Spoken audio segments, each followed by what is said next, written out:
Krishna, Krishna Krishna, Hare Hare, Hare Rama, Hare Rama, Rama Rama, Hare Hare. Hare Krishna, Hare Krishna, Krishna Krishna, Hare Hare, Hare Rama, Hare Rama, Rama Rama, Hare Hare. Hare Krishna, Hare Krishna.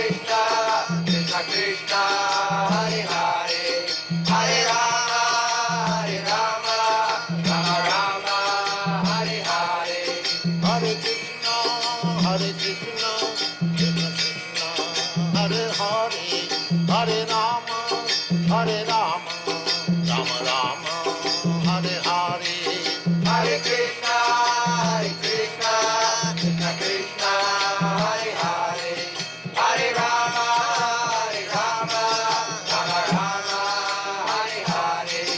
Hare Krishna, Krishna Krishna, Hare Hare, Hare Rama, Rama Rama, Hare Hare. Hare Krishna, Krishna Krishna, Hare Hare, Hare Rama, Rama Rama, Hare Hare. Hare Krishna, Krishna Krishna, Hare Hare, Hare Rama, Rama Rama, Hare Hare. Hare Krishna, Krishna Krishna, Hare Hare, Hare Rama, Rama Rama, Hare Hare. Hare Krishna, Krishna Krishna, Hare Hare, Hare Rama, Rama Rama, Hare Hare. Hare Krishna, Krishna Krishna, Hare Hare, Hare Rama, Rama Rama, Hare Hare. Hare Krishna, Krishna Krishna, Hare Hare, Hare Rama, Rama Rama, Hare Hare. Hare Krishna, Krishna Krishna, Hare Hare, Hare Rama, Rama Rama, Hare Hare. Hare Krishna, Krishna Krishna, Hare Hare, Hare Rama, Rama Rama, Hare Hare. Hare Krishna, Krishna Krishna, Hare Hare, Hare Rama, Rama Rama, Hare Hare. Hare Krishna, Krishna Krishna, Hare Hare, Hare Rama, Rama Rama, Hare Hare. Hare Krishna,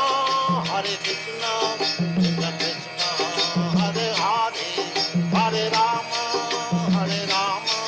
Rama Rama, Hare Hare. Hare Krishna, Krishna Krishna, Hare Hare, Hare Rama,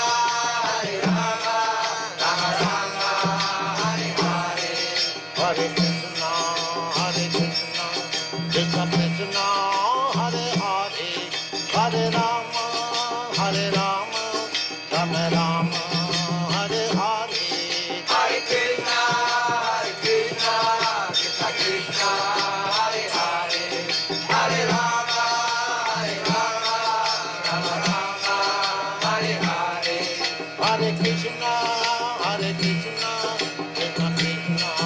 Hare Hare, Hare Rama, Rama Rama, Hare Hare. Hare Krishna, Krishna Krishna, Hare Hare, Hare Rama, Rama Rama, Hare Hare. Hare Krishna, Krishna Krishna, Hare Hare, Hare Rama, Rama Rama, Hare Hare. Hare Krishna, Krishna Krishna, Hare Hare, Hare Rama,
संसारदावानलनिरलोकान्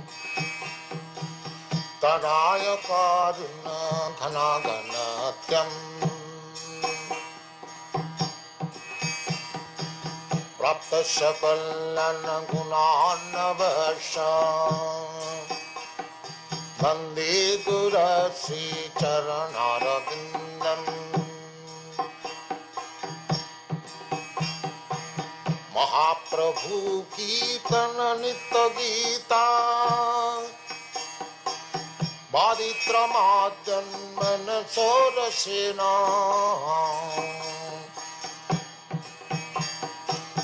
रोमाञ्चकं पाशुतरङ्गभाजो वन्दे गुरश्रीचरणारविन्दम्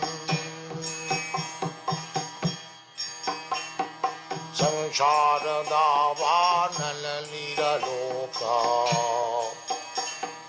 प्राणाय कारुण्य घनाघनत्यम् प्राप्त सकलगुणार्णवश वन्दे गुरश्रीचरणारविन्दम्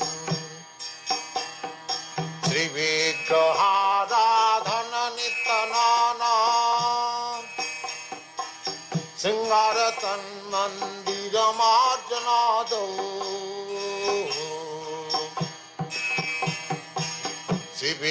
श्रीविग्रहाराधन नित्यनाना सिंगारतन्मन्दिरमार्जनादौ युक्तश्च भक्तांश्च निजुञ्जतोऽपि वन्दे गुरश्रीचरणारविन्दम्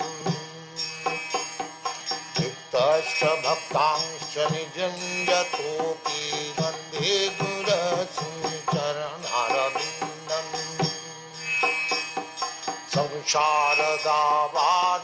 संसारदावानलनिरलोका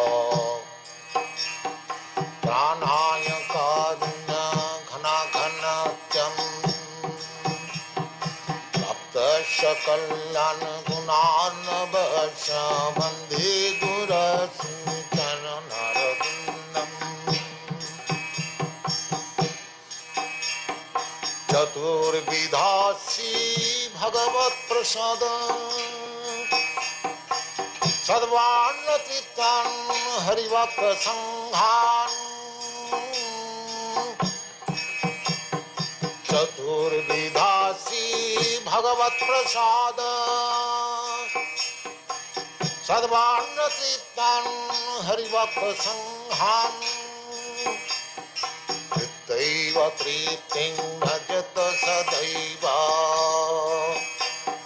तृप्तैव तृप्तिं भजत सदैव वन्दे गुरश्रीचरणारविन्दम् वन्दे गुरश्रीचरणारविन्दम् वन्दे गुरश्रीचरणारविन्दम् श्रीराधिका माधवयरपार माधुर्यलीला गुणरूपनाम्नाम् श्रीराधिका माधवयरपार माधुर्यलीला गुणरूपनाम्नाम् प्रतीक्षण स्वादनलोपश प्रतीक्षण स्वादनलोपश वन्दे गुरश्रीचरणारविन्दम् वन्दे गुरश्रीचरणारविन्दम् वन्दे गुरश्रीचरणारविन्दम् संसारदावानलनिरलोका प्राणाय कारुण्य घनाघनत्यम् प्राप्त सकलगुणार्णवश वन्दे गुरश्रीचरणारविन्दम्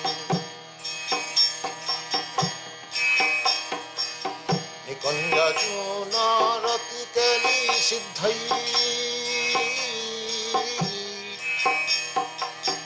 कुंड जो नारति केली सिद्धई जा जाली भी जुक्तिरपेक्षणीया कुंड जो नारति केली सिद्धई जा जाली भी जुक्तिरपेक्षणीया तत्रातिदाक्षादति बलवशं वन्दे गुरश्रीचरणरविन्दं वन्दे गुरश्रीचरणरविन्दं वन्दे गुरश्रीचरणरविन्दं वन्दे गुरश्रीचरणरविन्दं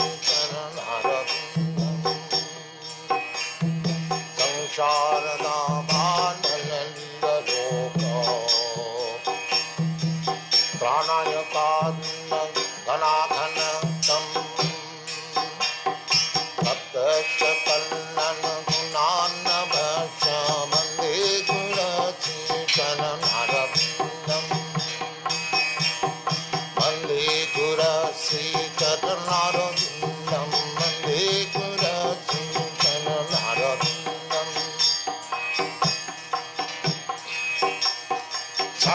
साक्षादरीतेन समस्तशास्त्रैः युक्तस्तथा भावत एव सद्भिः साक्षादरीतेन समस्तशास्त्रैः युक्तस्तथा भावत एव सद्भिः प्रिय एव तस्य वन्दे गुरश्रीचरणरविन्दं तो प्रभो प्रिय एव तस्य वन्दे गुरश्रीचरणरविन्दं संसारधामार्णललितलोक प्राणायकारिण घनाघनत्यं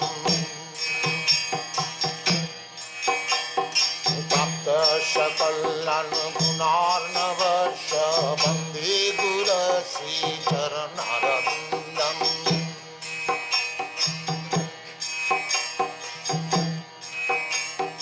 यस्य प्रसादात् भगवत्प्रसाद यस्य प्रसादात् न गति कुतोऽपि यस्य प्रसादात् भगवत्प्रसाद यस्य प्रसादात् न गति कुतोऽपि दयं स्तुवं तस्य यशस्वी सन्धं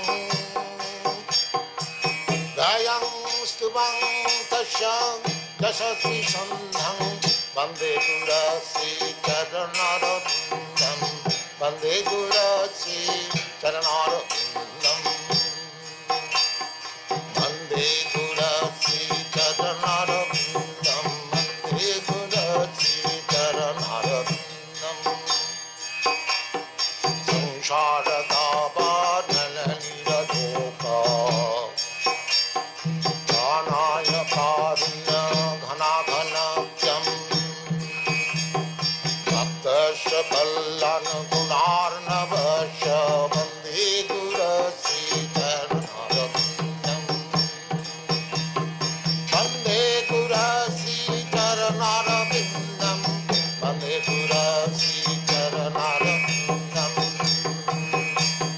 वन्दे गुरश्रीचरणरविन्दं वन्दे गुरश्रीचरणरविन्दं शारदावाणललितलोका प्राणायकारिण घनाघनतं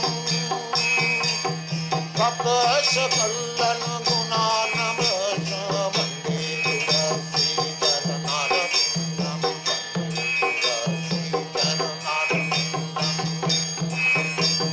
वन्दे गुरश्रीचरणरविन्दं वन्दे गुरश्रीचरणरविन्दं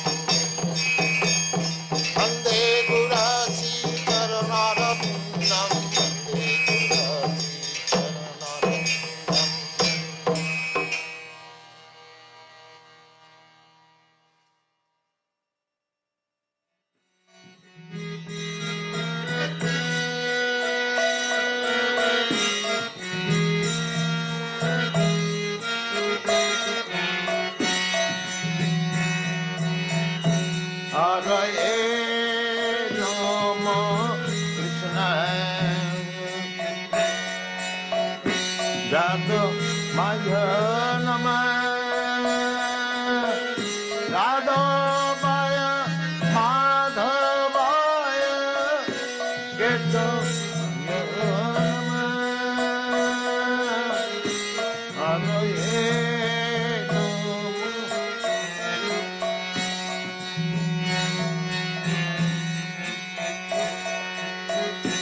Gopal Govinda Rama Madhusudan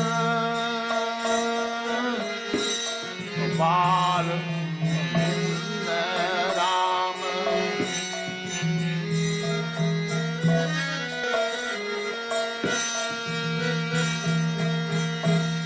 Giridhari Gopi Na Madana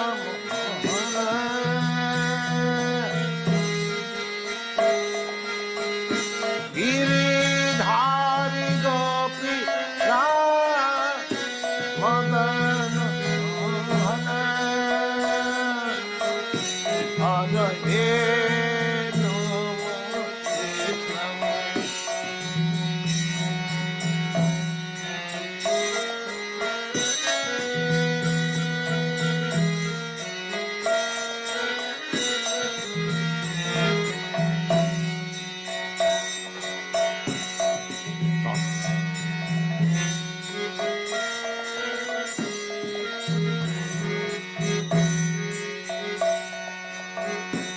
Jadavaya Namah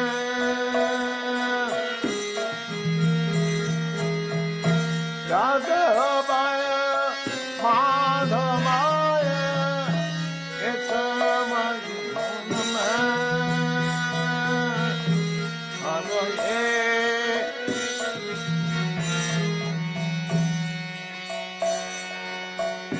Gopal Govinda Rama Madhusudan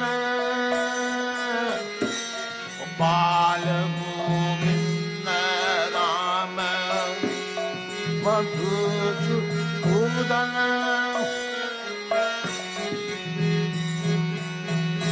Giridhari Gopina Madana Gopal Govinda Rama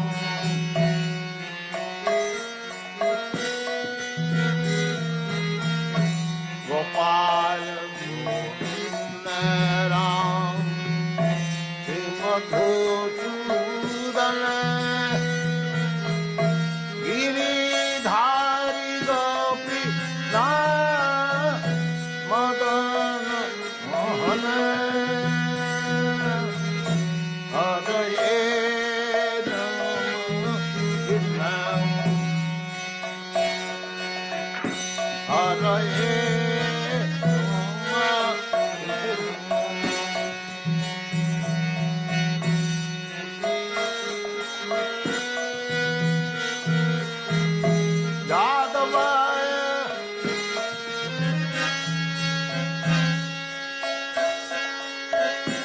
Jadavaya Madhavaya Ketavaya Namah Hare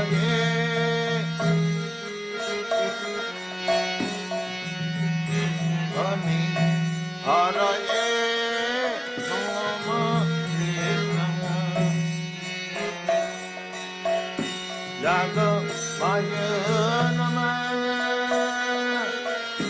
Jadavaya Madhavaya Ketavaya Namah Jadavaya Madhavaya Ketavaya Namah Hare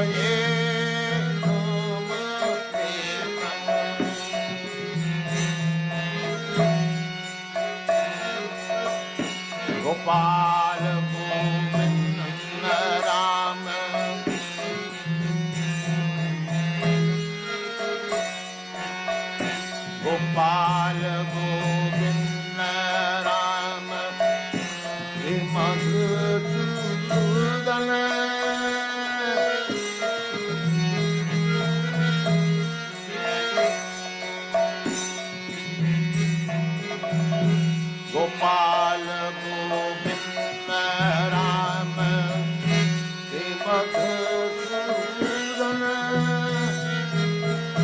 Giridhari Gopinath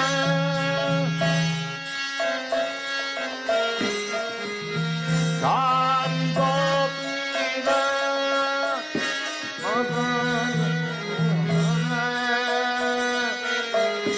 Giridhari Gopinath Madan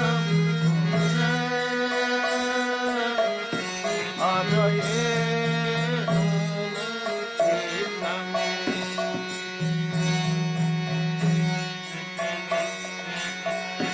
हरये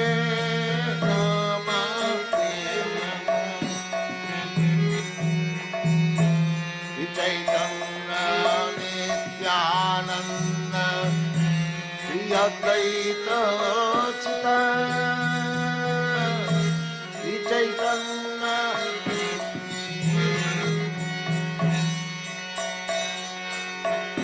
श्री चैतन्य नित्यानंद श्री अद्वैत चिता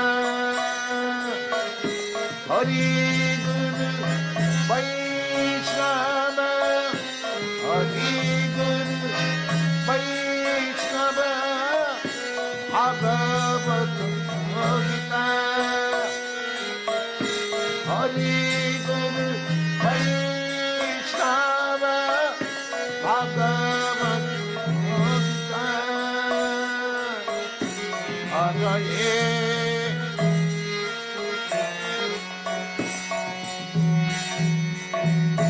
हरये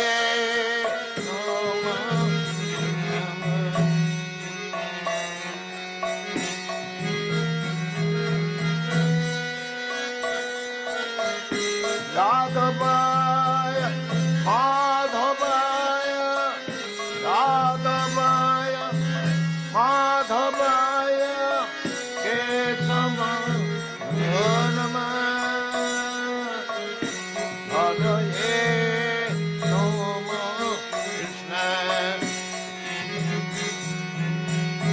राघवाय नमः हरये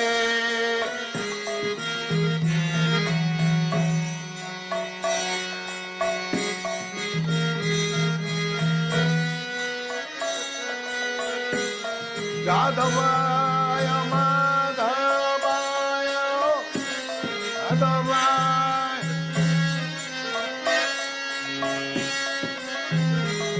आय माधवाय केशवाय नमः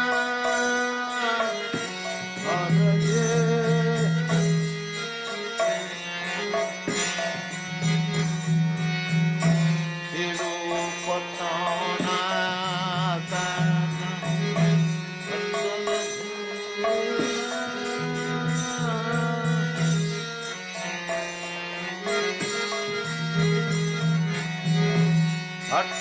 रघुना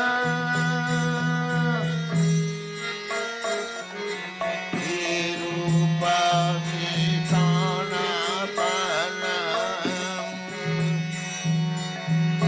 भट्ट रघुना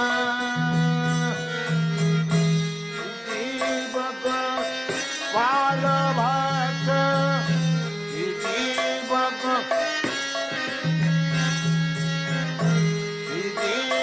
गोपाल भट्ट दशर गुना गोपाल भट्ट दशर गुना हरये नमः हरये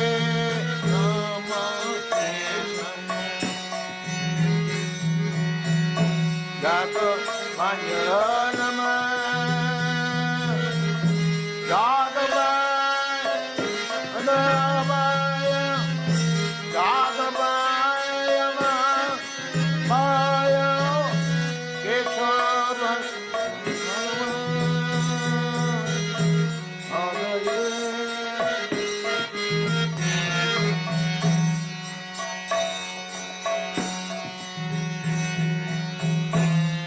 जय गोसाई जय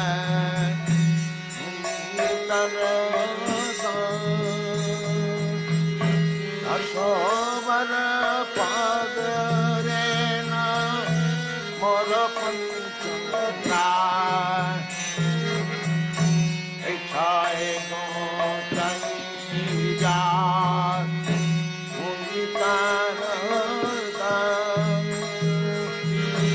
अशोभर पद रे न मोर पंचमुद्राय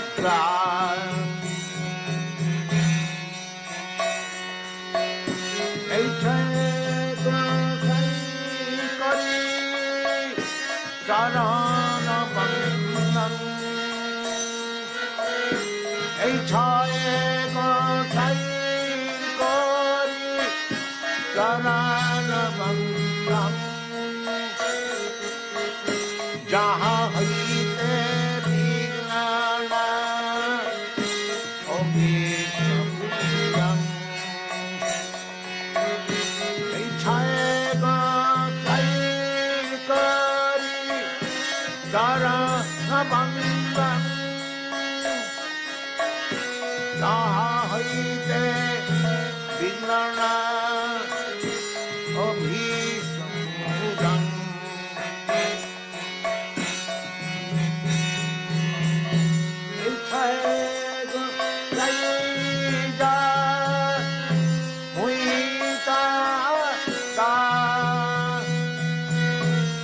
समान पदरेनु मोर पंचमुद्राय छय गोसाई मुई अरदास समान पदरेनु मोर पंचमुद्राय हरि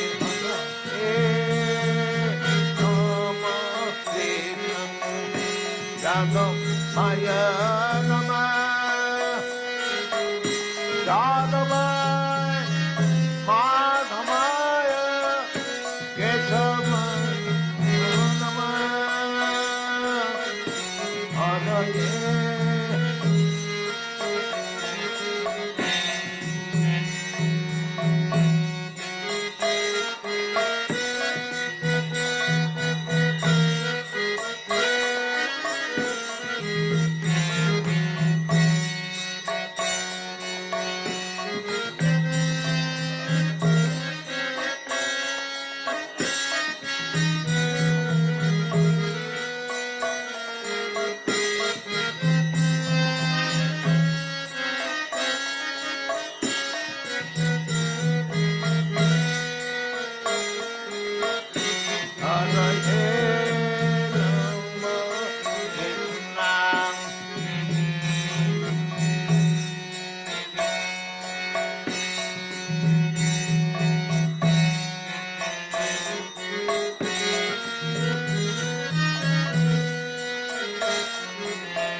तादेव चारण सेवी भक्त सुनेवा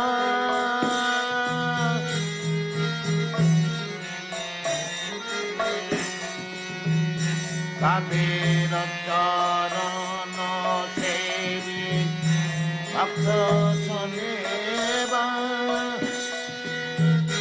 जनम जनम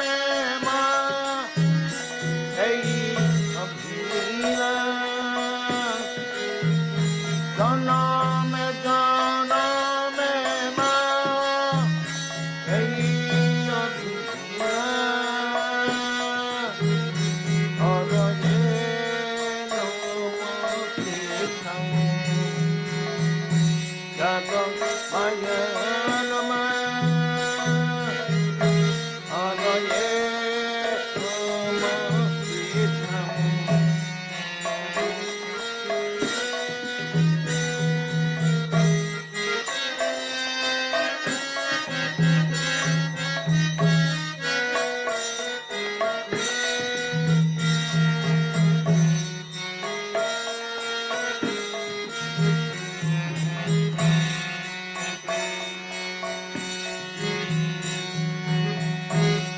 জয়ে গোসাই যাবে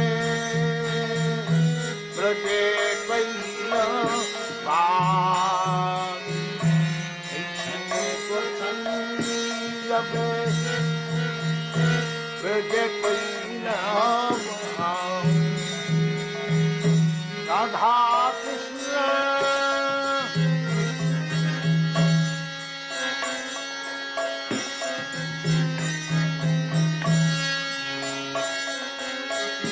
রাধা কৃষ্ণ নিত্য লীলা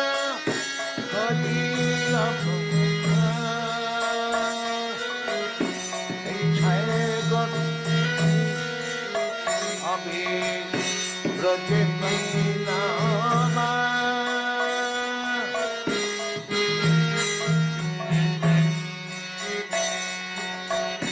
ব্রজে কইলাম রাধা নিত্য লীলা করিল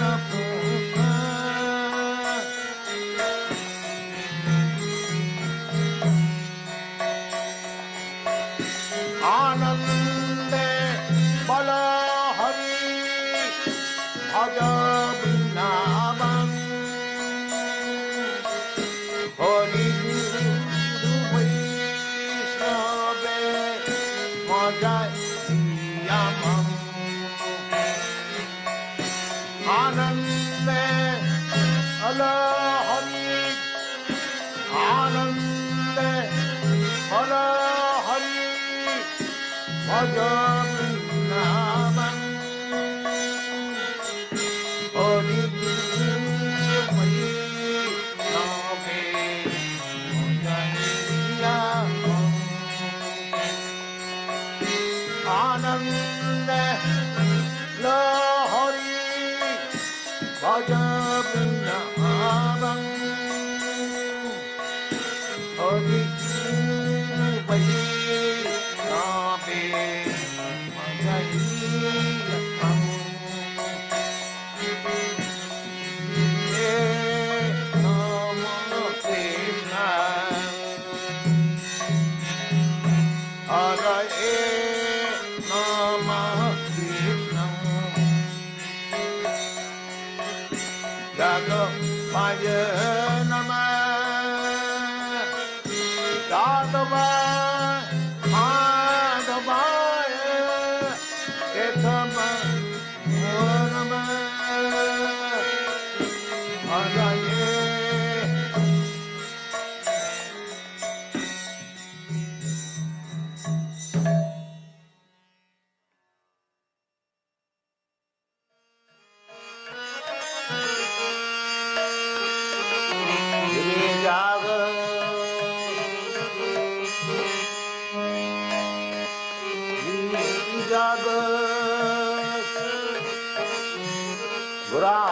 Chand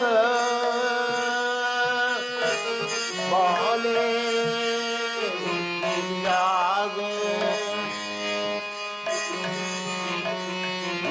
jag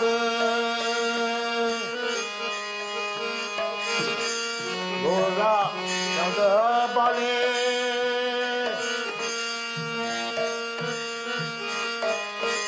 Tata nidra जाओ साचीर को बोले गिर जाग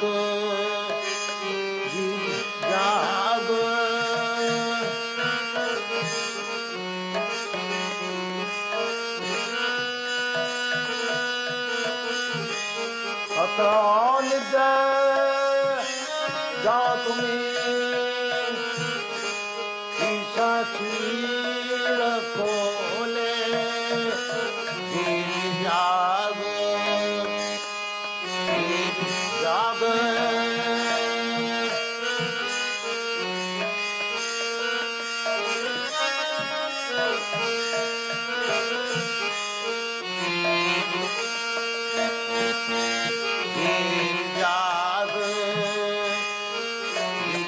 जाग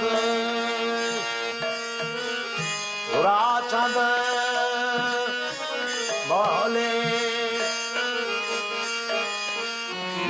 জাগ জাগ চাঁদ বলে কত নিদ্রা যাও তুমি মায়া বিচারীর কোলে কত নিদ্রা যাও তুমি মায়া সাথীর কোলে জাগ দিদি জাগ গোরা চাঁদ বলে দিদি জাগ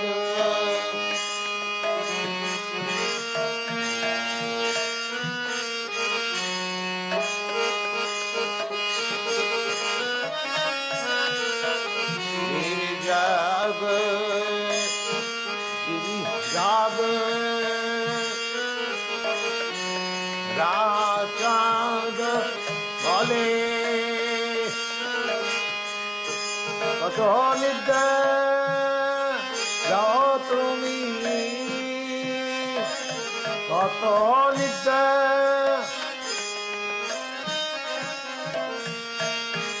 কত নিদ্রা যাও তুমি মায়া প্রিয়া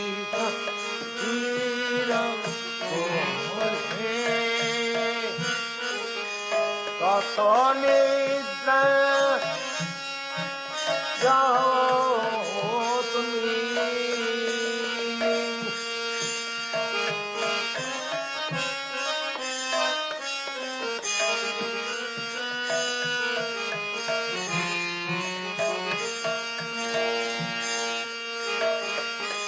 কত নিদ্রা যাও তুমি পিছাচির বলে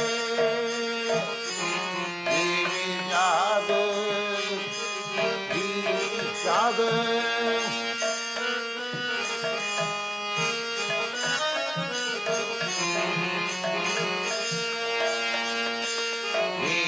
জাগ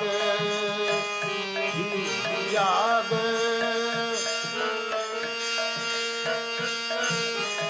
গোরা চাঁদ বলে জাগ জাগ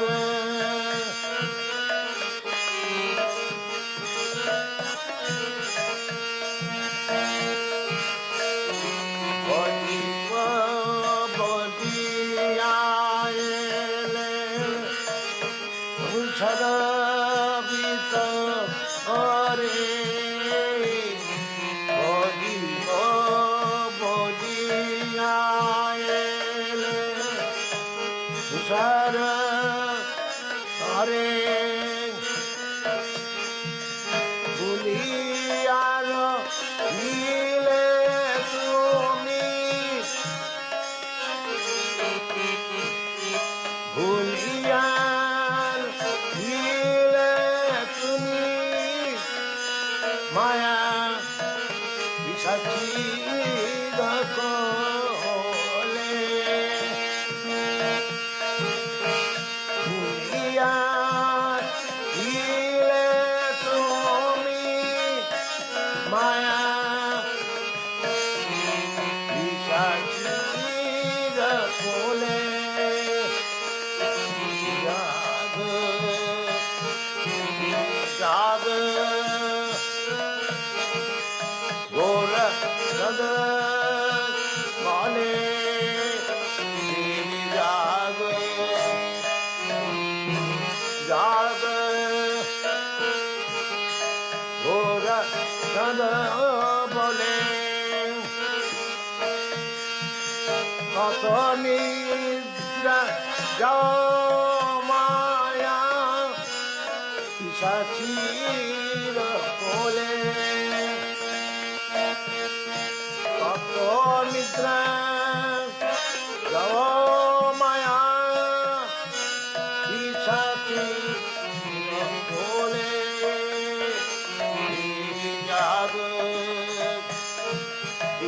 जग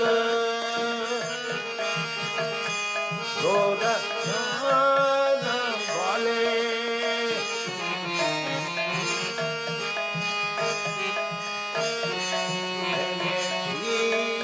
औषधि माया बर लागी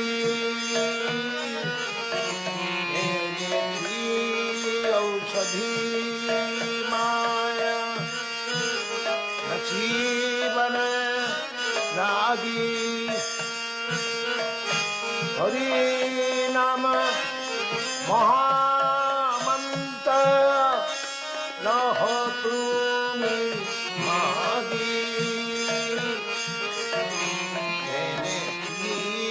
औषधि माया नाची बारो लागी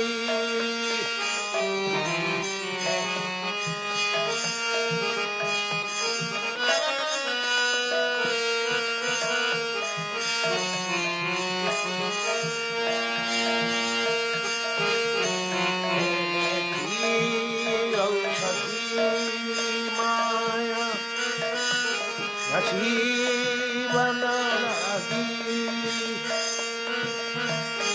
हरि नम महामंत्र न हो तुमी मागी हरि नम महामंत्र न हो तुमी मागी औषधि माया जीवन आगी हरि नाम महामंत्र मागे भक्ति विनद प्रभु चरण पदिया भक्ति विनद प्रभु चरण पदिया हरि नाम महामंत्र लगी लौकिया भक्ति विनद प्रभु चरण पदिया हरि नमः महामंत्र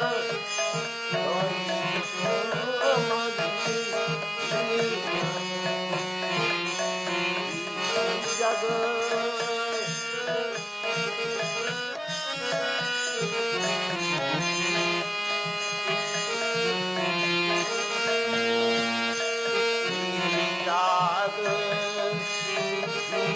जग गोरा बोले तो नित जाओ माया बोले जाग जाग गोरा बोले कतनी जानो माया बोले जाग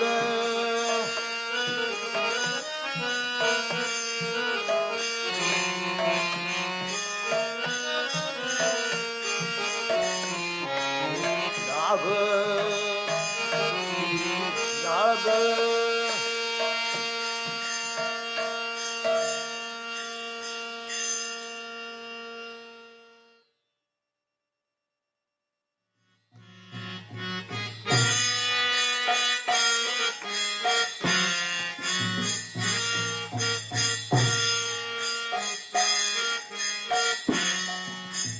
गाए गौर मधु करे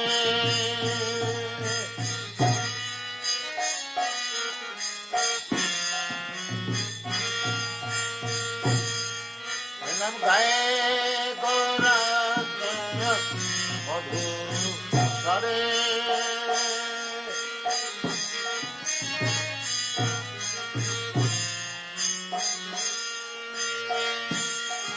नम गाए गौर मधु करे हरे कृष्ण कृष्ण कृष्ण हरे हरे हरे राम हरे राम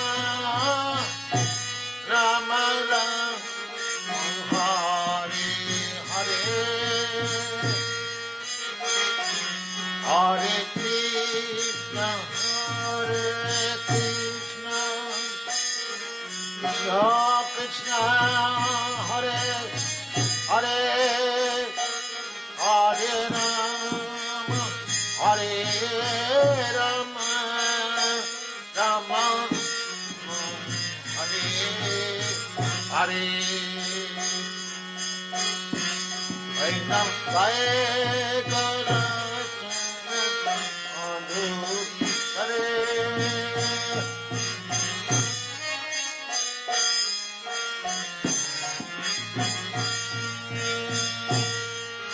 नम गाए गौर मधु करे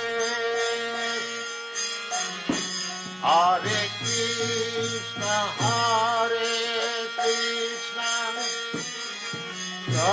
कृष्ण हरे हरे हरे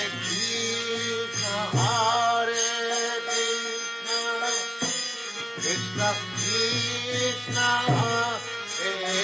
हरे हरे राम राम राम हरे हरे हरे राम राम राम हरे नम गाए गौर मधु करे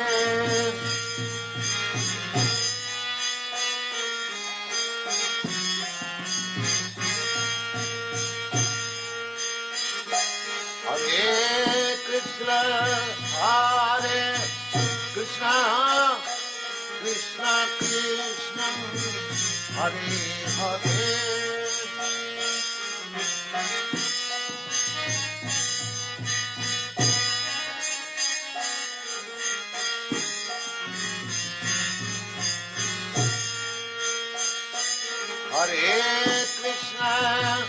हरे कृष्ण कृष्ण कृष्ण हरे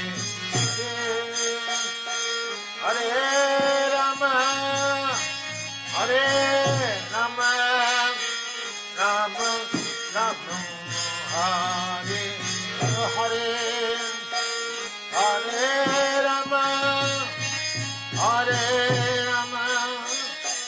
राम राम हरे हरे हरे गरत मधु करे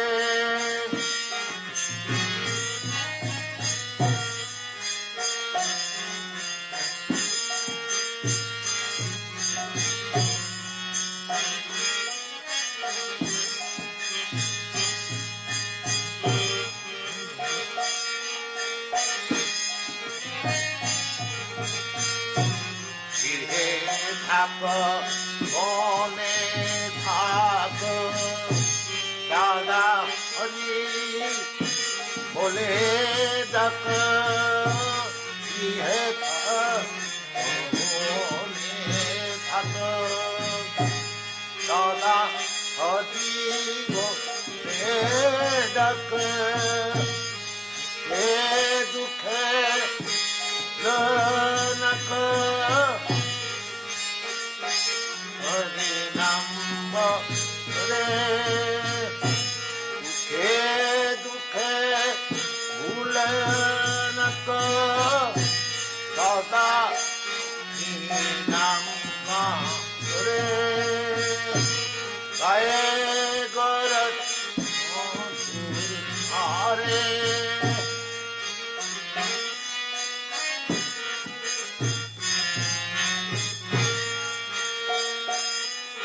नाम गाए गरज मधु हरे हरे कृष्ण कृष्ण कृष्ण हरे हरे हरे कृष्ण कृष्ण कृष्ण हरे हरे हरे राम हरे राम राम राम हरे हरे राम हरे राम राम राम हरे हरे नाम गाए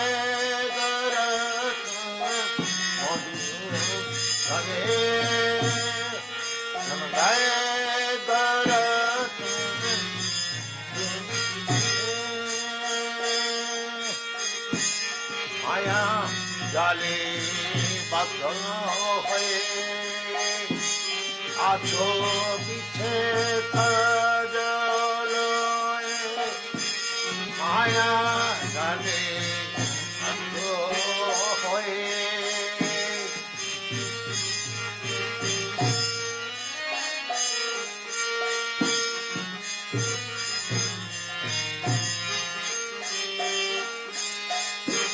माया जले बद्ध हये आँखों पीछे अजलोए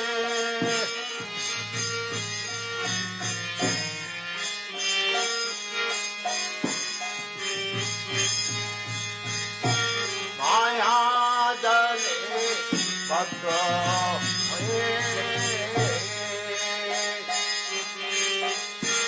माया जले बद्ध हये आँखों नीचे अजोलए कलचे कला पे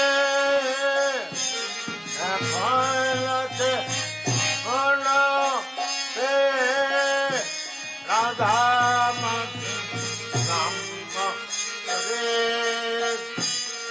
कलचे कला पे राधा नाम रे हे गोरख मन छे हाय गोरख हरे हरे कृष्ण कृष्ण कृष्ण हरे हरे हरे कृष्ण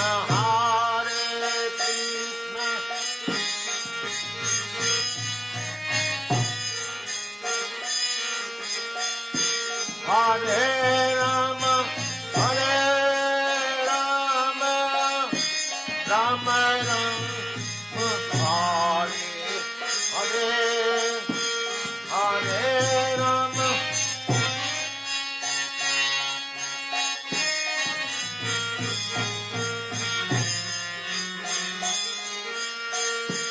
हरे राम हरे राम राम राम हरे हरे गोरख हरे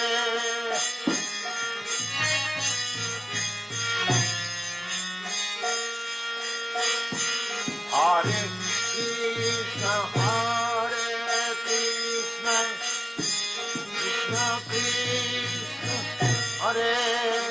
Hare Hare Rama, Hare Rama, Rama Rama Hare Hare, Madhu Hare.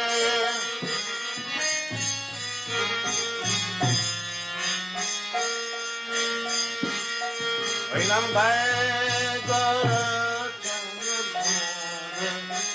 Hare Iman Oila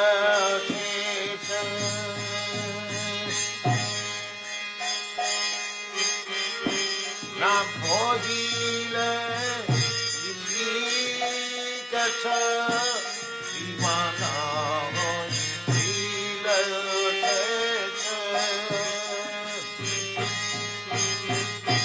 Nam Bhojile Isikasa Akatibi Nadopadesa Akatibi Nadopadesa Akatibi Upadesa Akbar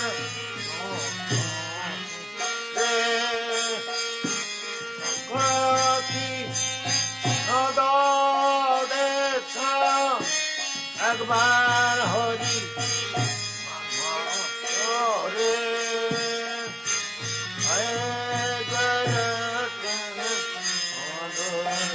Hare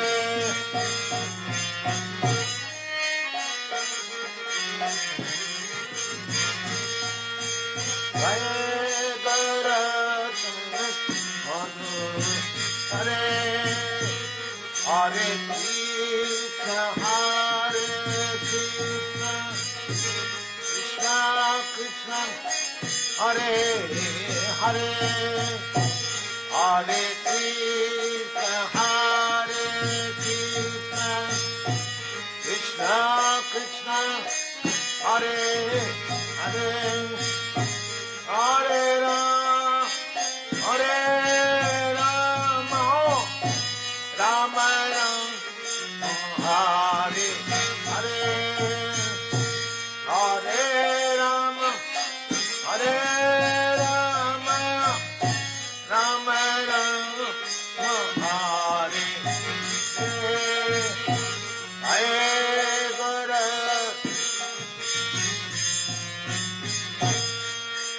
Hare Guru Hare Guru Hare Gogone Thake Ada Hari Bale Jak Ye Thak Gone Thake Ada Hari Bale Jak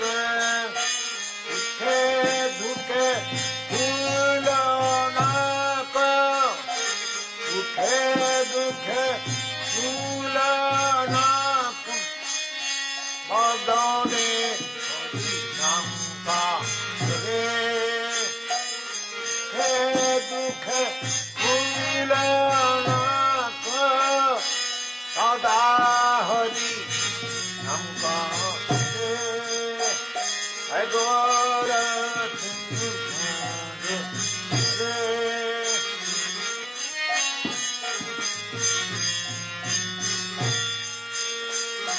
Hare Krishna Hare Krishna Krishna Krishna Hare Hare Hare Krishna Hare Krishna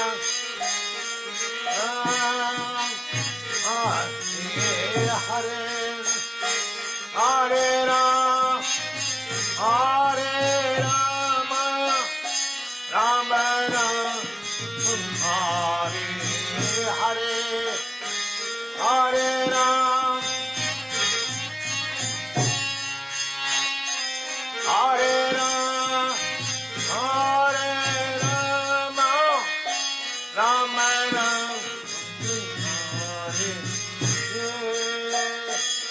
Gorathan Madhu Hare Vai Nam Vai Gorathan Madhu Hare Hare Krishna Hare Krishna Krishna Krishna Hare Hare Krishna Hare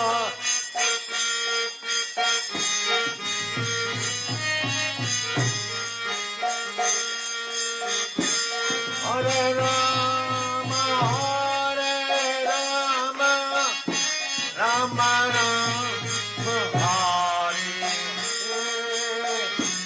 Krishna Hare Krishna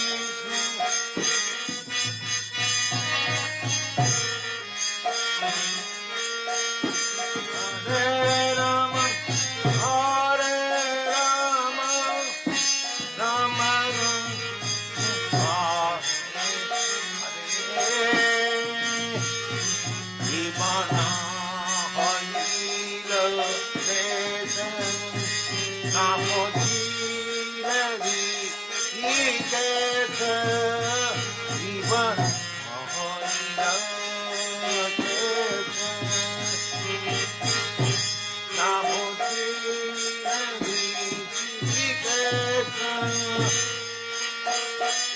Apati Bina Upadesa Ekbar Hari Nam Dore Apati Bina Upadesa Ekbar Hari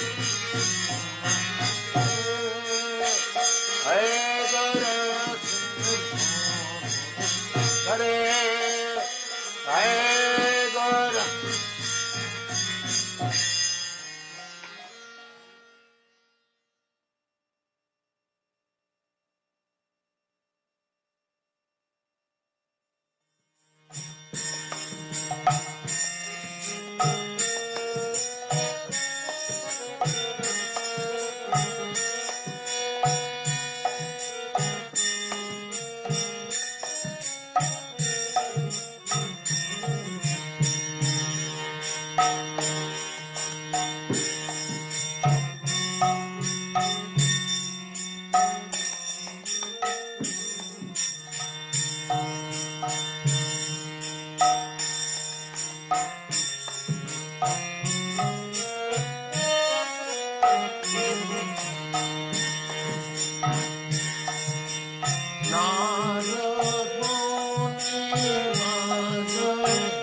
Rama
सचिया बोले बोला बोला हरि बोले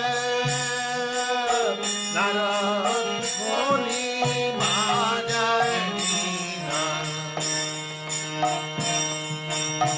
सीताराम नामे नारद मुनि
Hari Hari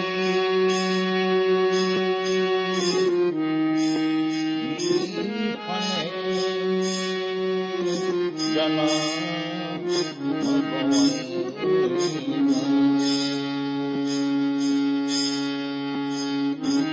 Hari Hari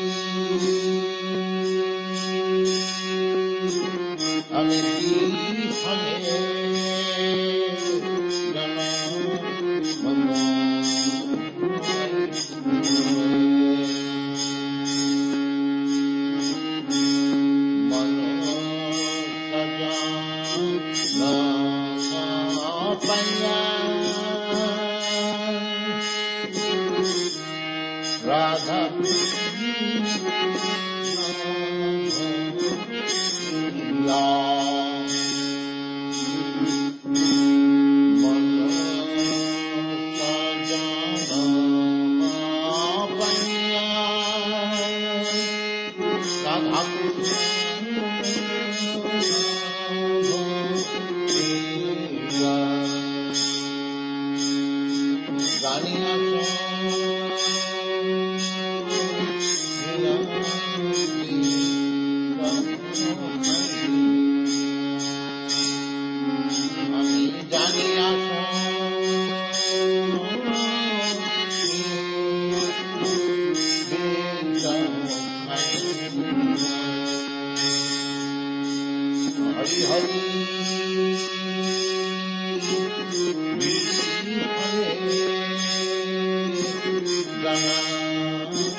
Hari Hari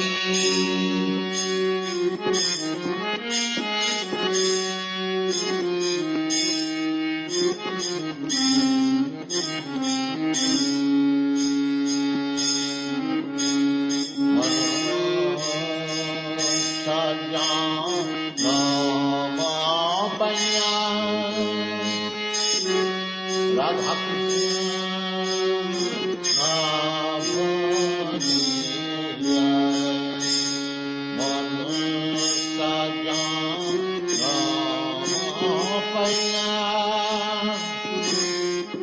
Hari Hari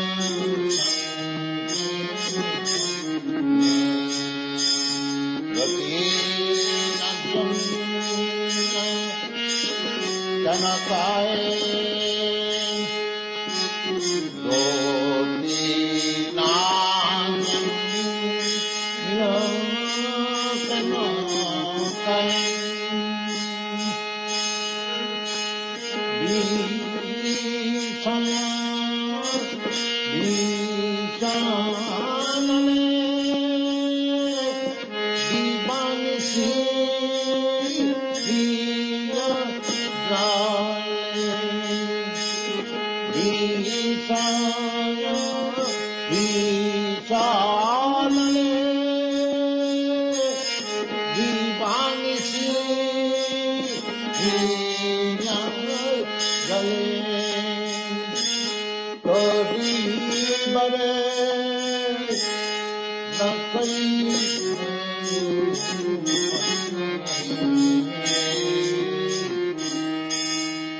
Hari Hari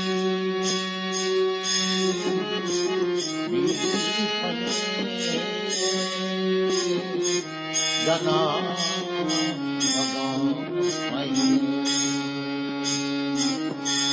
Hari Hari Phale jana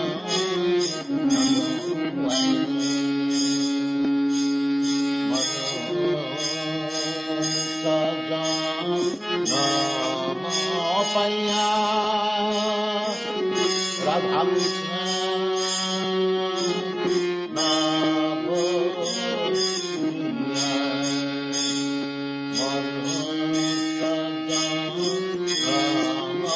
Paya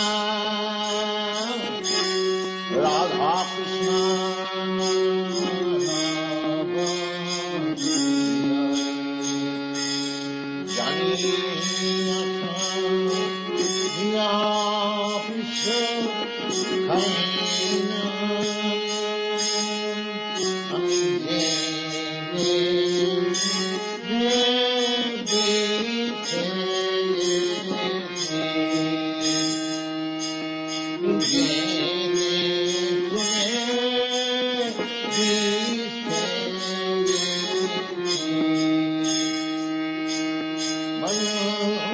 Sajibana Paya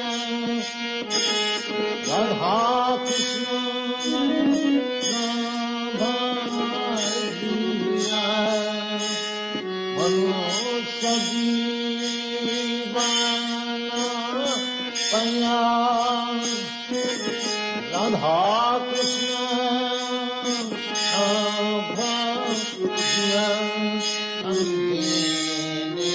Bhaiya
Papi tapi jata chi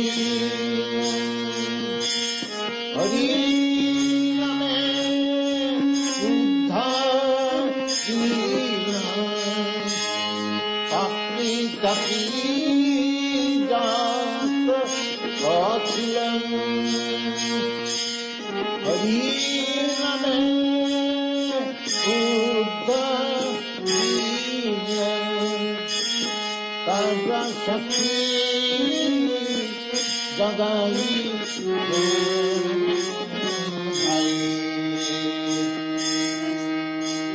Karya Shakti Jagai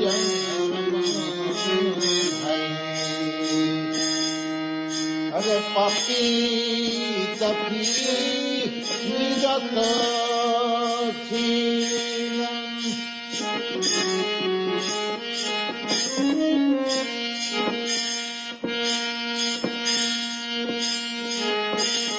Hari name uddharina papi tapi jata chilan शरीर में उद्धरी तार सखी जगमी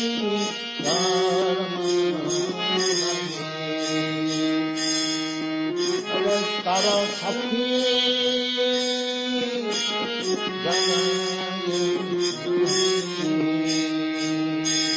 हरि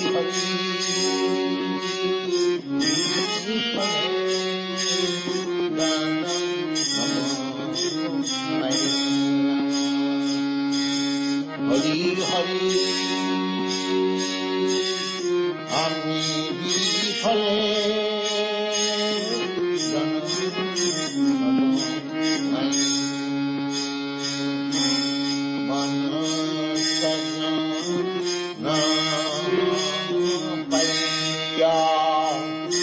राधा कृष्ण नाम लिया मन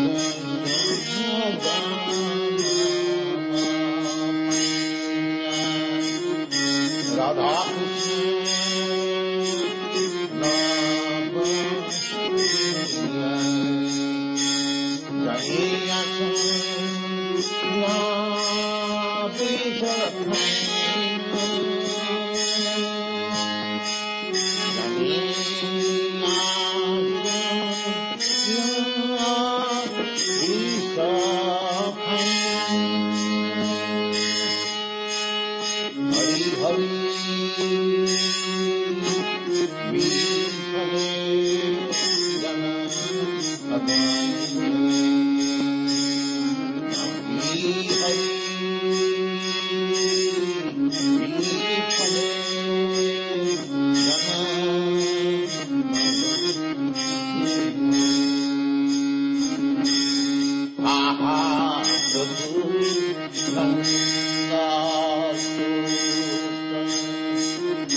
नाम लिया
जहिया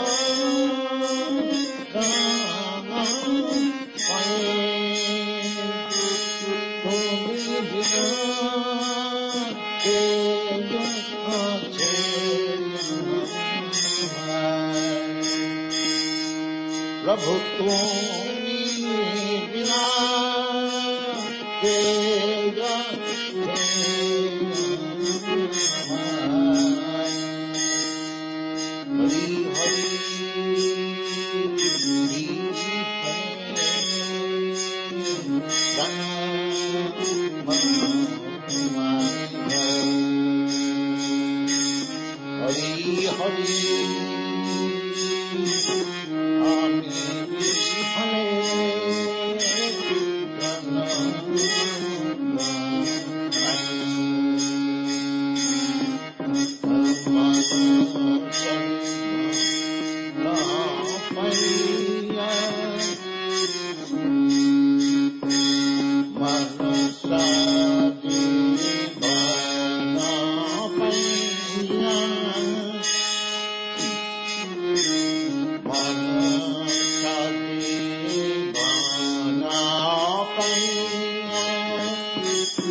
Krishna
चिंतामणि प्रकर सर्मसु कल्पवृक्ष लक्षावृतेषु सुरभिः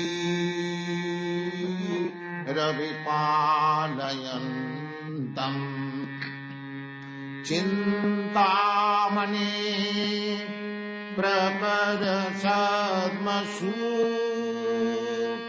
कल्पवृक्ष लक्षावृतेषु सुरभिरभिपालयन्तम् लक्ष्मी सहस्रशत संभ्रम सेवमानम्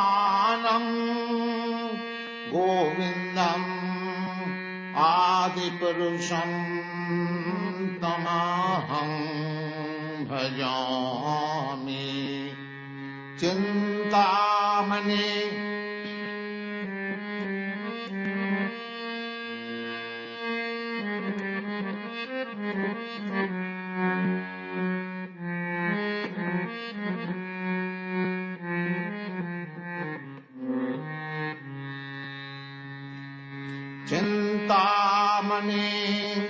प्रकरसद्मसु कल्पवृक्ष लक्षावृतेषु सुरभिरभिपालयन्तम् लक्ष्मी सहस्रशत सम्भ्रमसे पुमानम् गोविन्दम् आदिपुरुषं तमहं भजामि।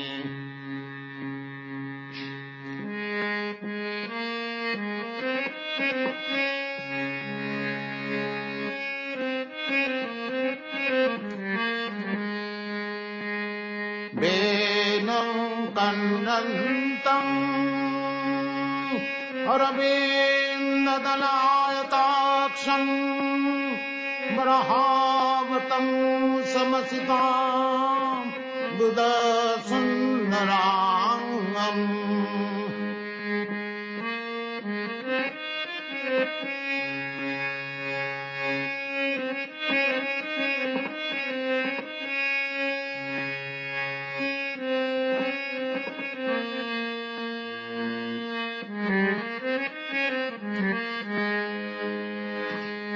वेणुं कण्डन्तम् अरविन्ददलायताक्षम् बरहावतं समसितां बुधसुन्दराङ्गम्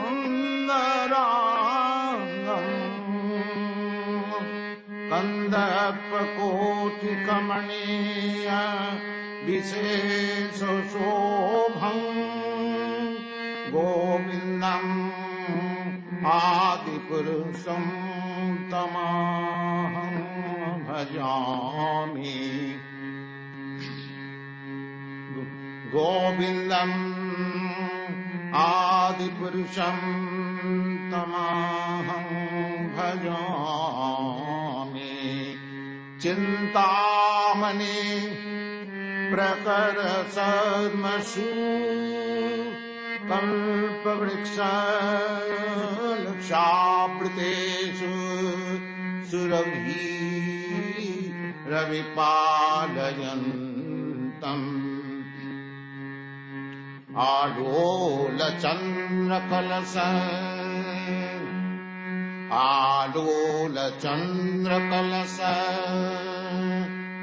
वनमाल्यवंशी आलोलचन्द्रकलश वनमाल्यवंशी रत्नाङ्गदम् प्रणयकेली कलाविलासम् आलोलचन्द्रकलश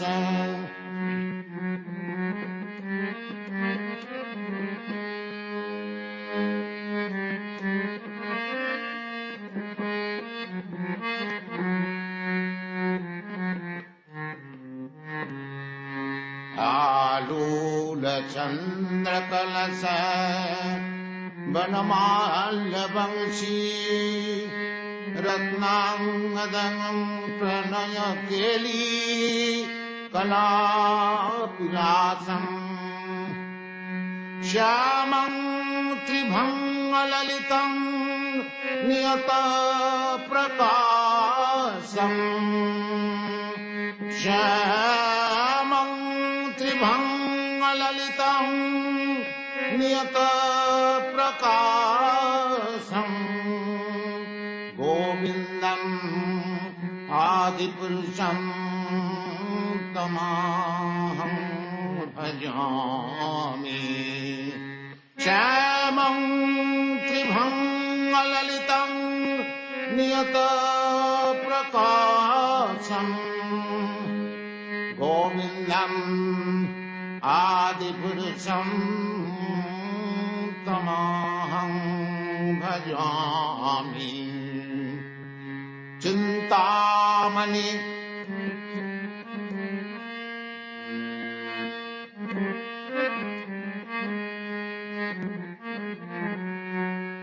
सुरभीरविपालयन्तम् चिन्तामणि प्रकरसद्मसु कल्पवृक्षाय लक्षावृतेषु सुरभीरविपालयन्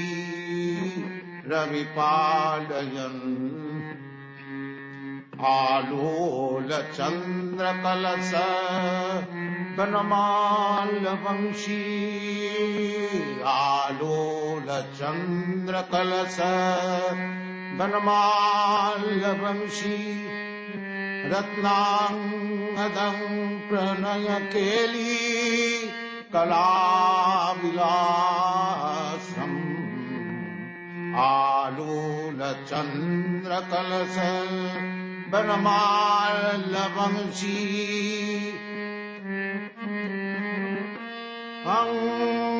प्रणयकेली कलाविलासम् श्यामं त्रिभङ्गललितं नियतप्रकाशम् श्यामं त्रिभङ्गललितं नियतप्रकाशम् गोविन्दम् आदिपुरुषं तमहं भजामि चिन्तामणि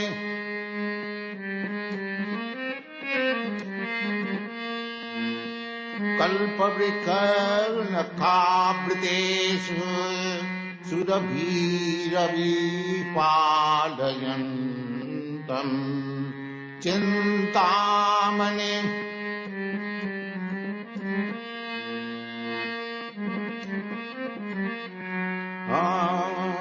लतावृतेषु सुरभीरविपालयन्तम् वेदं कन्नन्तम् अरविन्ददलायताक्षं मृहावतं समसितां बुधसुन्दराङ्गम्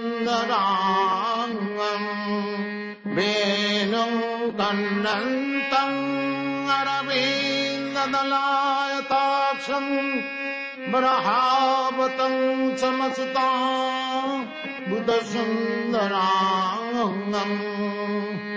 गन्धर्वकोटिकमनीय विशेषशोभम्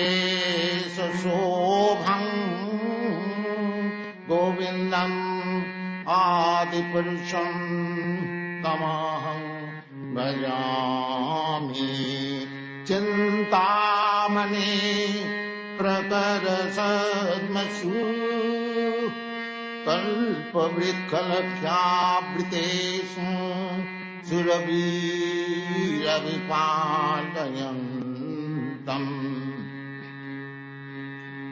अङ्गानि यस्य सकलेन्द्रियवृत्तिमन्ति पश्यन्ति पान्ति कलयन्ति चिरं जगन्ति अङ्गानि यस्य सकलेन्द्रियवृत्तिमन्ति पश्यन्ति पान्ति कलयन्ति चिरं जगन्ति आनन्दचिन्मय सदुज्जलविग्रह आनन्दचिन्मय सदुज्जलविग्रह गोविन्दम् आदिपुरुषं तमहं भजामि गोविन्दम् आदिपुरुषं तमहं भजामि चिन्तामणि प्रकरसद्मसु कल्पवृक्षलतावृतेषु सुरभीरविपालयन्तम् वेदं कन्नन्तम् अरविन्ददलायताक्षं बरहावतं समसितं बुधसुन्दराङ्गं वेनं कन्नन्तं अरवि काक्षं बरहावतं समसितं बुधसुन्दराङ्गं कन्दर्पकोटिकमणीय विशेषशोभं गोविन्दम् आदिपुरुषं तमहं भजामि कन्दर्पकोटिकमणीय विशेषशोभं गोविन्दम् आदिपुरुषं तमहं भजामि चिन्तामणि प्रकरसद्मसु कल्पवृक्षलक्षावृतेषु सुरभिरभिपालयन्तम् चिन्तामणि प्रकरसद्मसु कल्पवृक्ष लक्षावृतेषु सुरभिरभिपालयन्तम् लक्ष्मी सहस्रशत सम्भ्रमसेव्यमानं गोविन्दम् आदिपुरुषं तमहं भजामि गोविन्दम् आदिपुरुषं तमहं भजामि चिन्तामणि प्रकरसद्मसु कल्पवृक्षलक्षावृतेषु सुरभिरभिपालयन्तम्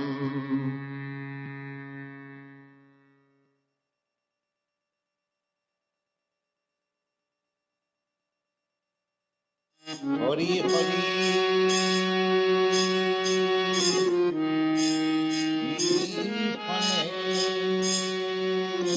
जन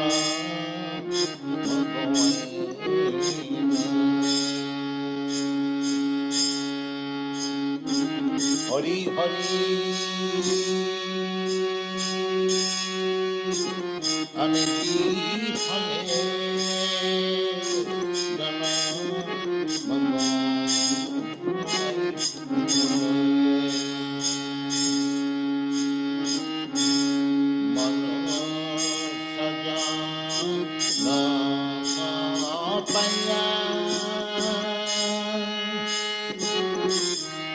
राधा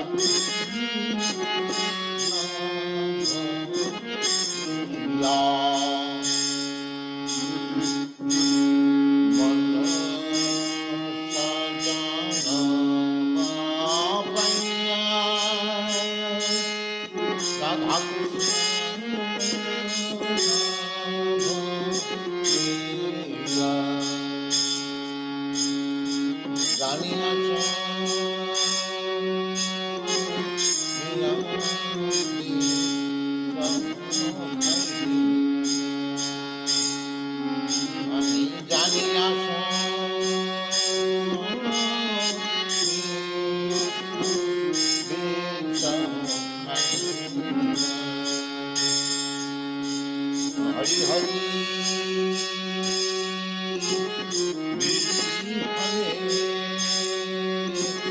राधा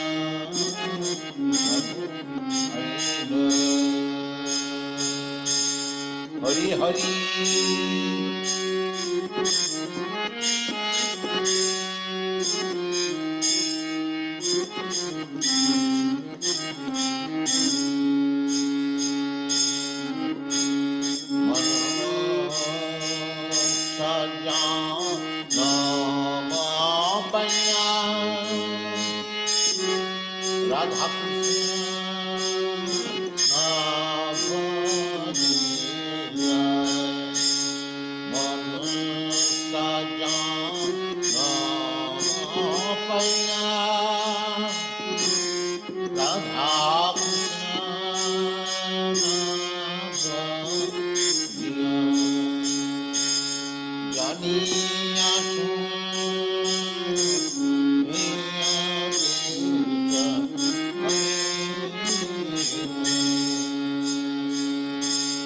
हरि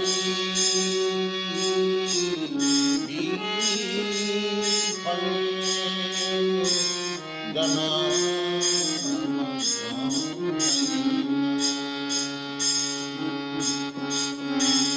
गोलोके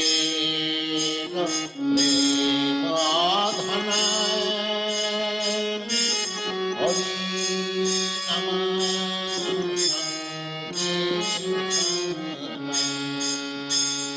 गोलोके प्रेम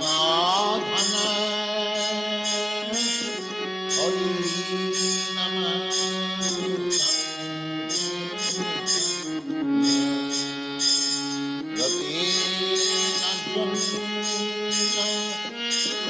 जनकाय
Papi tapi jata chi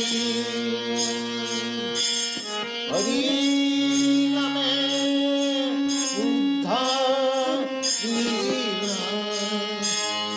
Papi tapi jata chi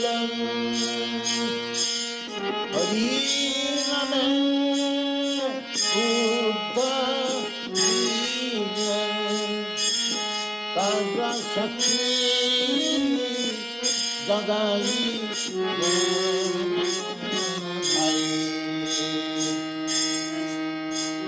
Karam sakhi jagai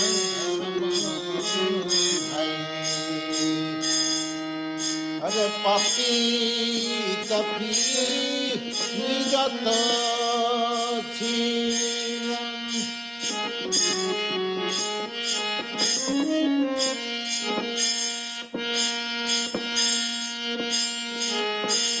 Hari name uddharina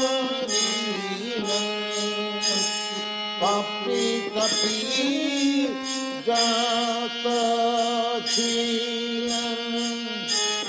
Hari name uddharina Taja sakhi jagami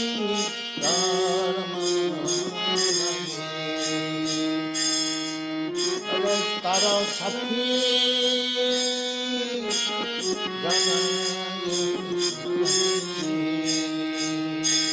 Hari Hari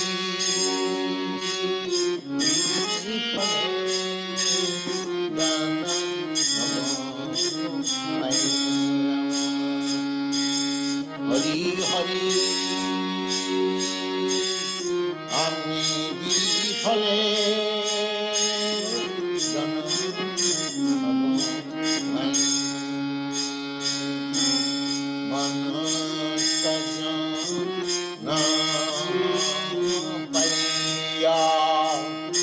Radha Krishna Namaniya Manasya Janamaniya Radha Krishna Namaniya Janiya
Chandra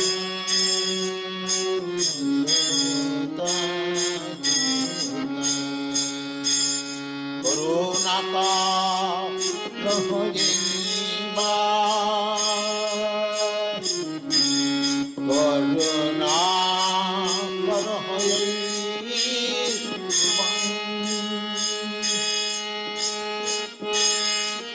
जगत बर दुखी करुणा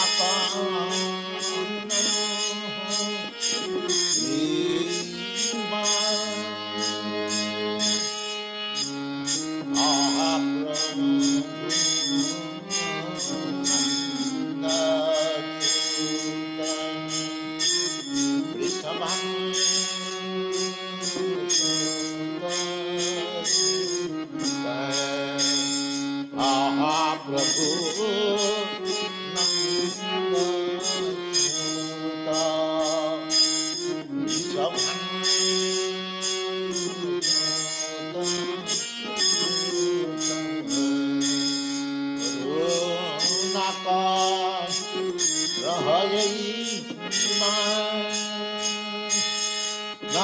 नरोत्तमा दास कहे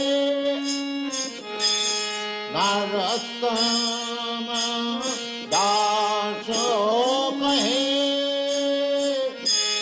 नक्षलिया राम पाए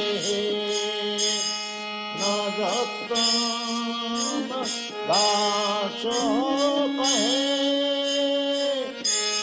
नक्षलिया राम पाए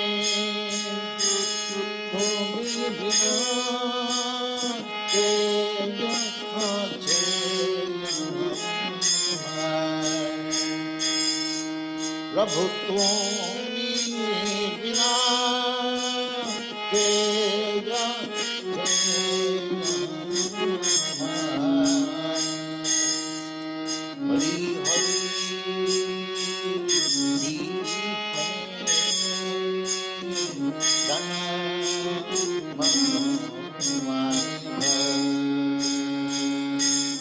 हरि हरि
हरि राधा कृष्ण हरि हरि रामी हरे गना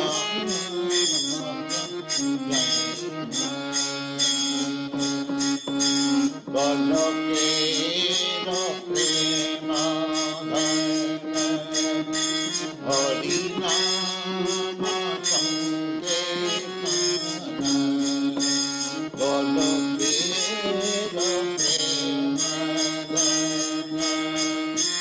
हरि नाम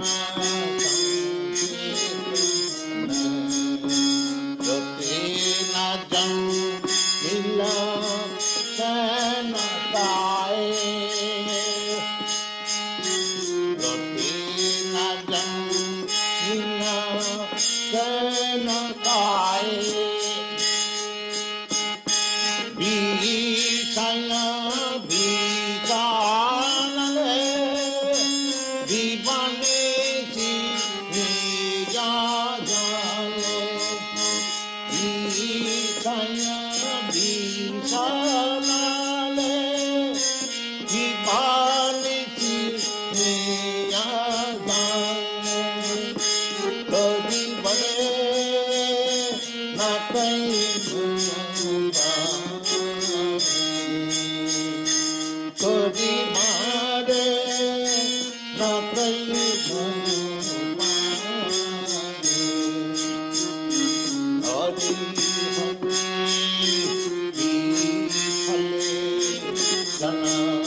प्रलय पायाधि जले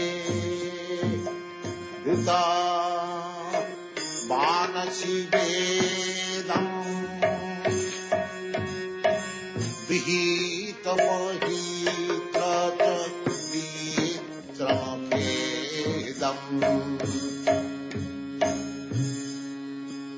प्रलय पायाधि जले धृता वानसि वेदम्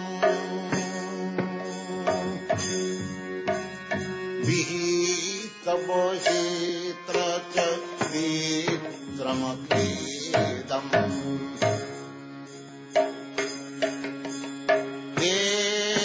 केशवधृत मीन शरीर जय जगदीश हरे जय जगदीश हरे जय जगदीश हरे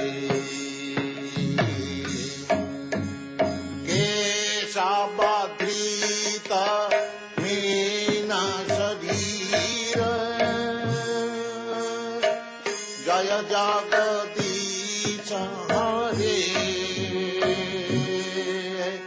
जय जगदीश हरे जय जगदीश हरे प्रलय पायाधि जले धृता वानसि वेदम् विहितवहेत्र च नेत्रमखेदम्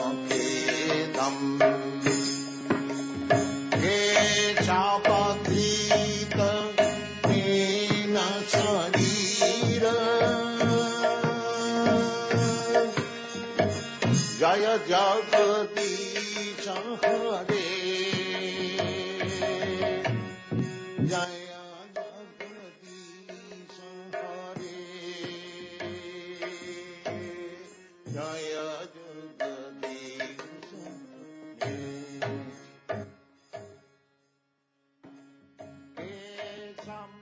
केशवधृत मीन शरीर जय जगदीश हरे जय जगदीश हरे जय जगदीश हरे केते रति विपुला तारे ते सति तव प्रीस्ते केते रति विपुला तारे ते सति तव प्रीस्ते धरानि धरन किन चाक्र गरीस्ते केते रति विपुला तारे ते सति तव प्रीस्ते धरानि धरन किन चाक्र गरीस्ते केशवधृत कूर्म शरीर अय जगदीश हरे जय जगदीश हरे जय जगदीश हरे केशवधृत कूर्म शरीर जय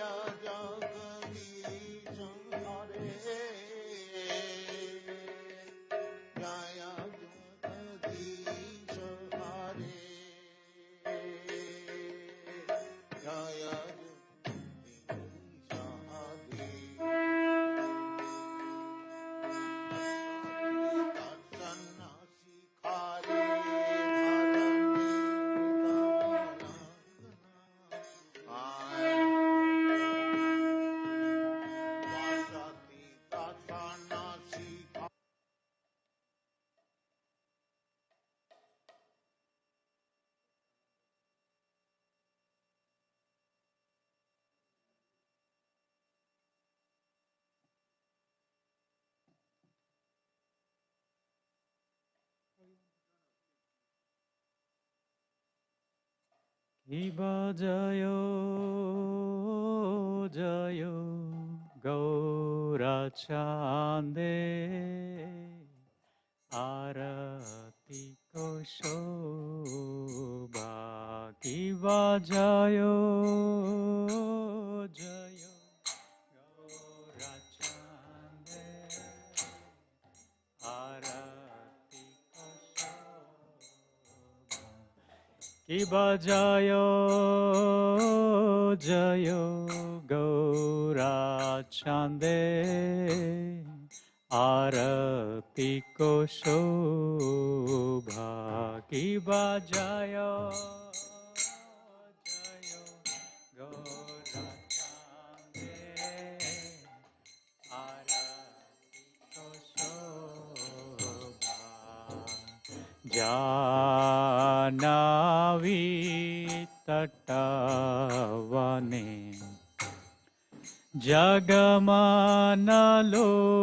Jagamanalobha Janavi tatavane Jagamanalobha Janavi tatavane Jagamanalobha Janavi tatavane Jagamana Dakshine Nitai Chan Bame Gadadhara Dakshine Nitai Chan Bame Gadadhara Keva dakshine nitai chan Bame gadadhara Keva dakshine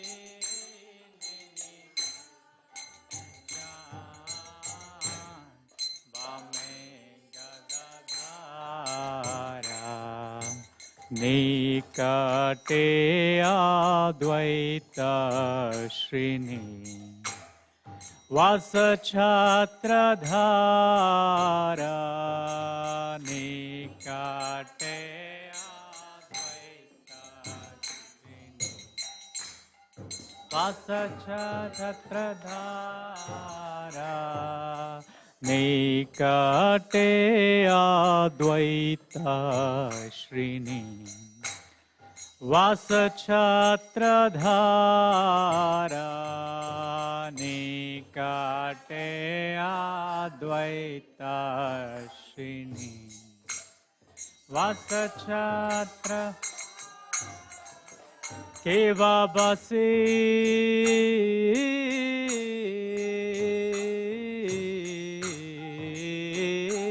Yache Gaurachan Ratna Simhasane Keva Base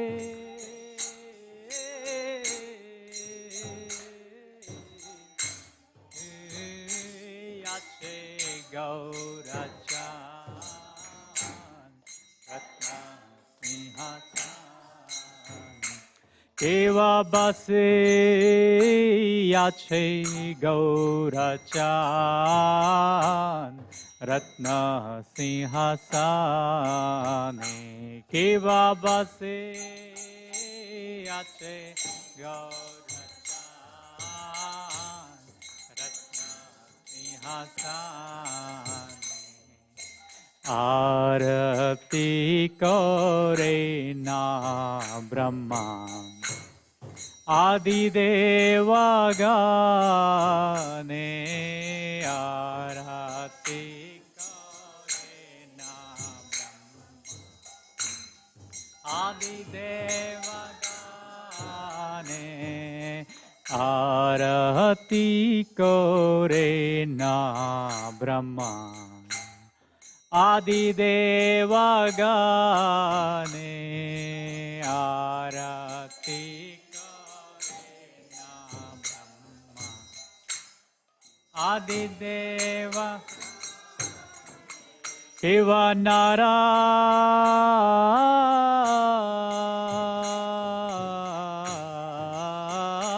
Hari आदि कोरी चमर ढुलाया शिव नारा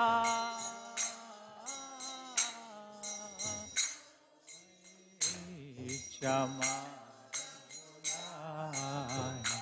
शिव नारा हरि आदि कोरी चमर ढुलाया शिव नारा हरि आदि कोरी चमर ढुलाया संजया मुकुंदा बासु घोष आदि गाया संजया मुकुंदा बासु घोष आदि गाया संजया मुकुंदा बासु घोष आदि गाया संजया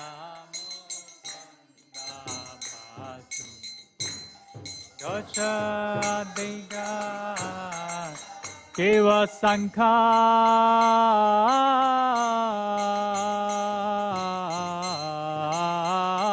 बाजे घंटा बाजे बाजे करताला केवा शंखा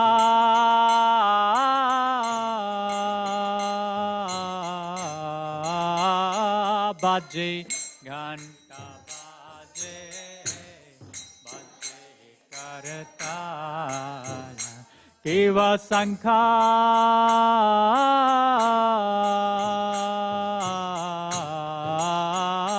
बाजे घंटा बाजे बाजे करताला केवा शंखा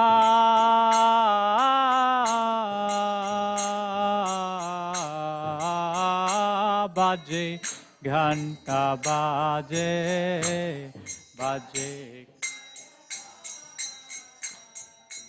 मधुरा मृदंगा बाजे परम रसाला मधुरा मृदंगा बाजे परम रसाला मधुरा मृदंगा बाजे परम रसाला मधुरा मृदंगा बाजे परम रसाला शंखा बाजे घंटा बाजे मधुर मधुर माधुर बाजे शंखा बाजे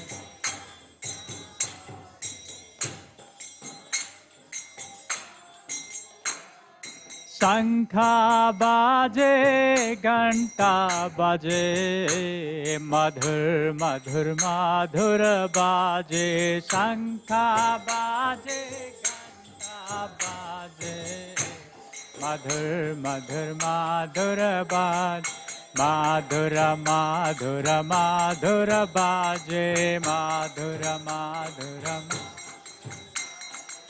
मधुर माधुर माधुर बाजे माधुर माधुर माधुर जय गौरानिताय गौरानिताय गौरानिताय जय गौरानिताय जय गौरानिताय गौरानिताय जय गौरानिताय जय गौरानिताय गौरानिताय गौरानिताय जय गौरानिताय जय Gauranita Jaya Gauranita Bahu Koti Chandra Jini Vadana Ujjvala Ki Babahu Chandra Jini Vadana Ujjvala Keva bahu koti chandra jini vadana ujjvala Keva bahu chandra jini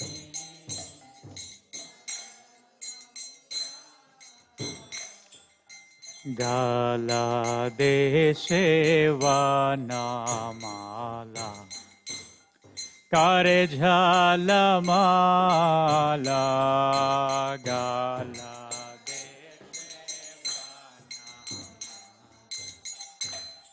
Kare jhalamala gala deshe vanamala Kare jhalamala gala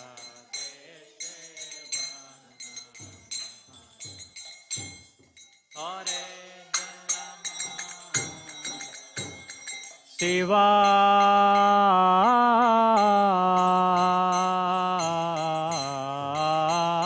Sukha Narada Preme Gada Gada Kiva Shiva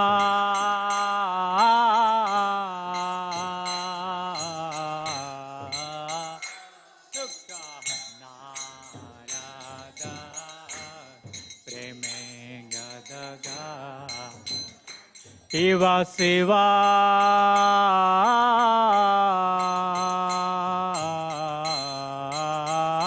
Sukha Narada Preme Gada Gada Shiva Shiva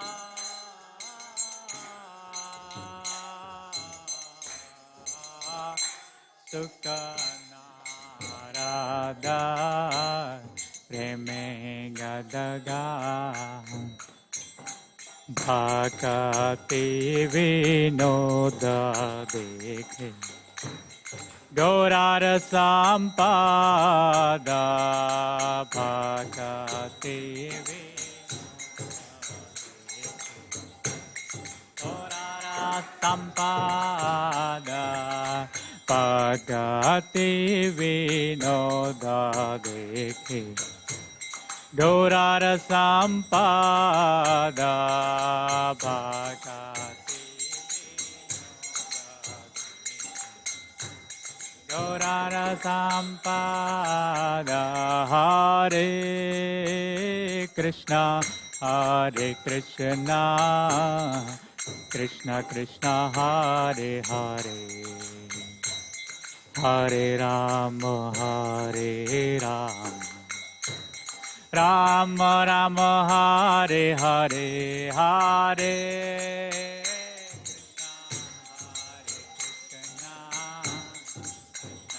Krishna Hare Hare Hare Rama Rama Hare Hare Jaya Gauranitai Gauranitai Gauranitai Jaya Gauranitai Jaya Gauranitai Gauranitai Jaya Gauranitai Nitai Gaura Hari Bol Hari Bol Hari Bol Nitai Gaura Hari Bol Nitai Gaura Hari Bol Hari Bol Nitai Gaura Hari Bol Namo Vishnupadaya Krishna Pristhaya Bhutale Srimati Bhakti Vedanta Swamin Iti Namine Namah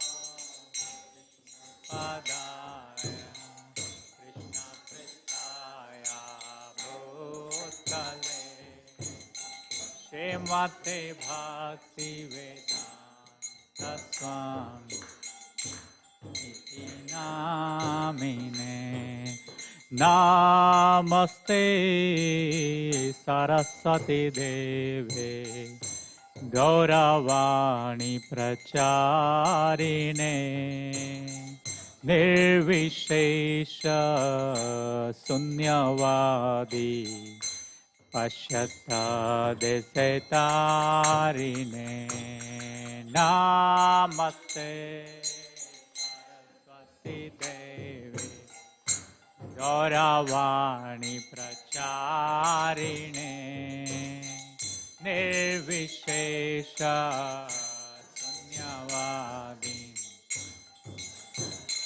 जैसे तारिणे जय श्री कृष्णा चैतन्य प्रभु Nityanand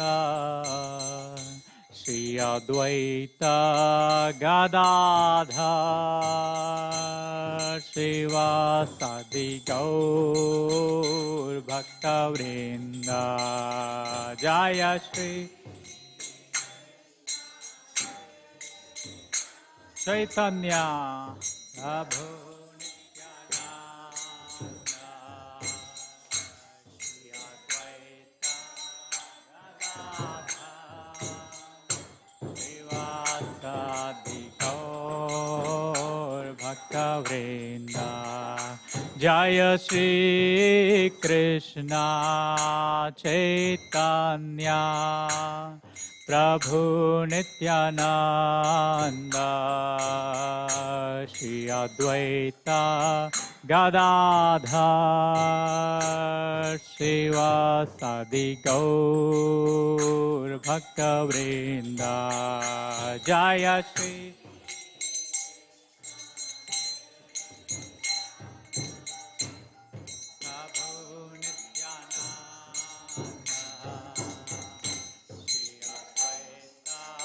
Gadadha Sivasadi Gaur Bhaktavrinda Hare Krishna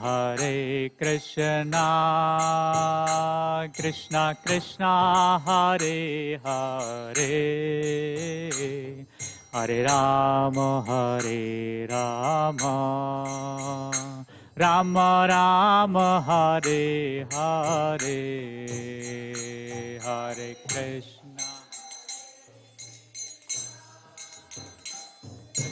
Krishna Hare Hare Hare Rama Rama Hare Hare Hare Krishna Krishna Krishna Hare Hare Hare Rama Rama Rama Hare Hare Hare Krishna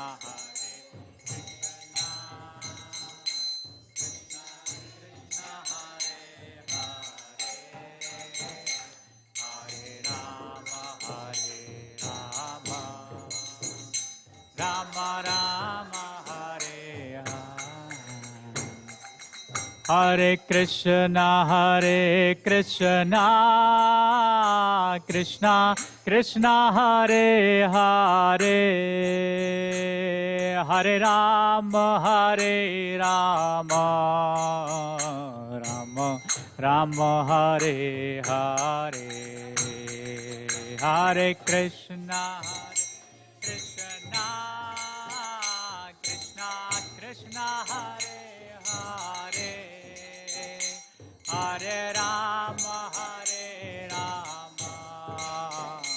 Rama Hare Krishna, Krishna Krishna, Hare Hare, Hare Rama,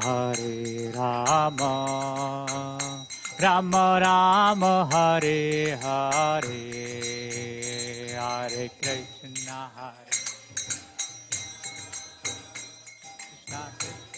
Hare Hare, Hare Rama, Rama Rama, Hare Hare, Hare Krishna, Krishna Krishna, Hare Hare, Hare Rama, Rama Rama, Hare Hare, Hare Krishna,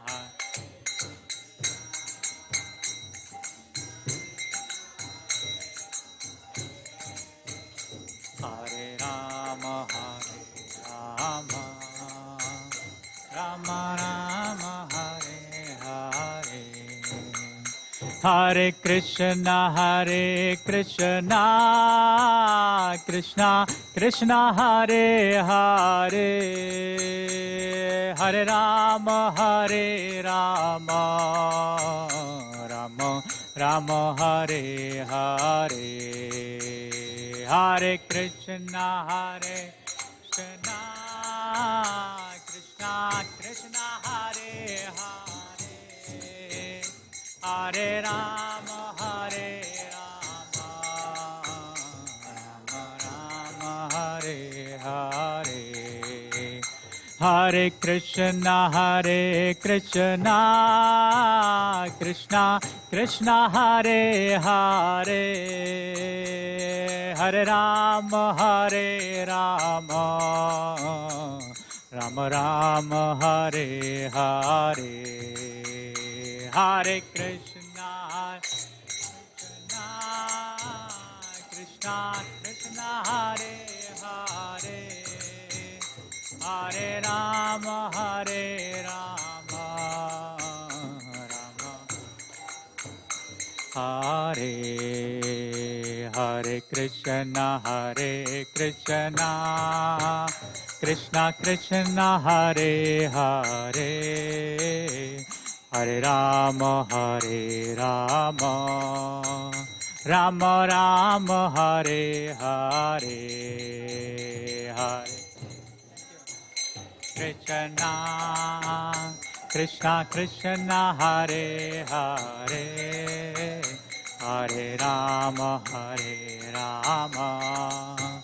Rama Rama, Hare Hare, Jaya Radha Kala Chanji Radhe, Jaya Radha Kala Jaya Jagannatha Baladeva, Jaya Subhadra, Jaya Jagannatha Baladeva, Jaya Subhadra, Jaya Gaura Nitai, Jaya Gaura Nitai, Jaya Gaura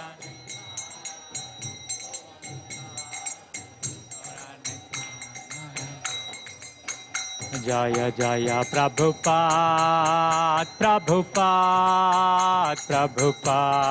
Jaya Prabhupada, Jaya Jaya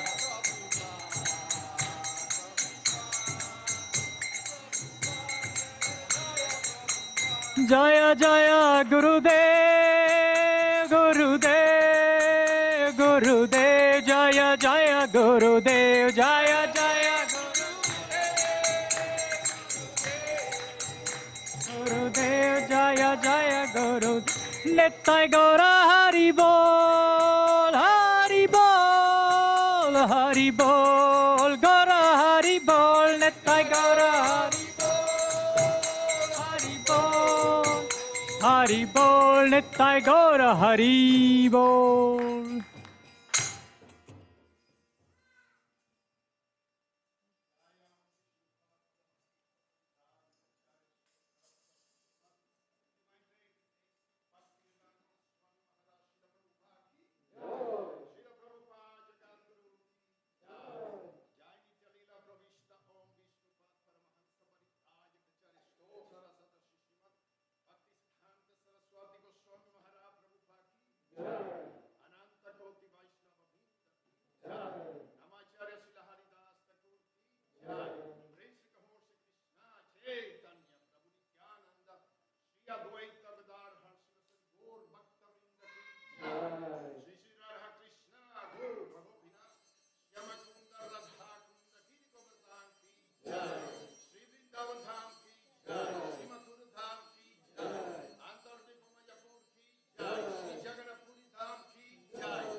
Namaste Narase Maya.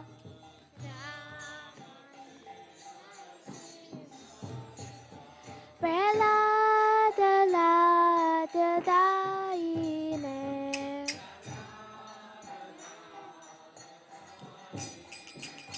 Hiranyakashipurvakshaha.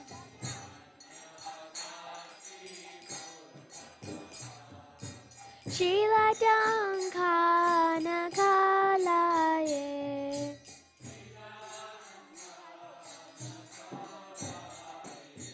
Ito Narsima Bharato Narsima.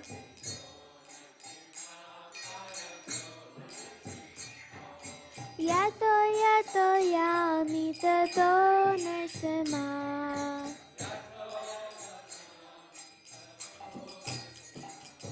Bahir Narsimo Hridaye Narsimo.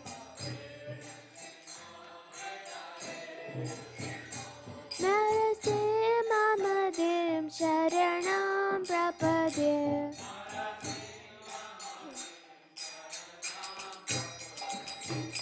Tava Kara Kamalavare Nakham Adbhuta Shringam Dalita Hiranyakashipu Tanuvengam Keshavadita Narahari Rupa Jai Jagadisha Hare Jaya Jagadisha Hare Jaya Jagadisha Hare.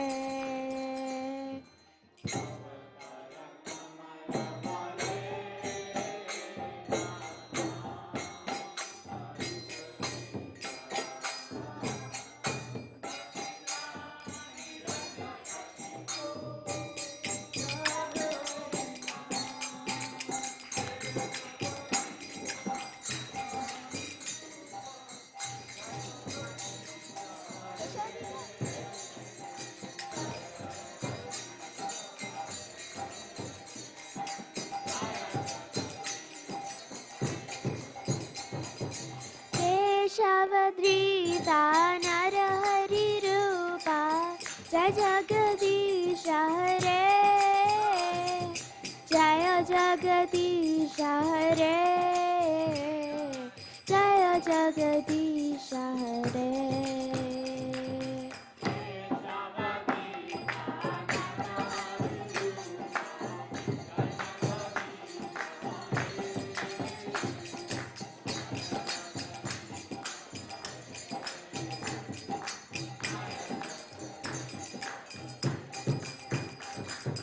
Jaya Jagadish, Jaya Jagadish, Jaya Jagadish Hare.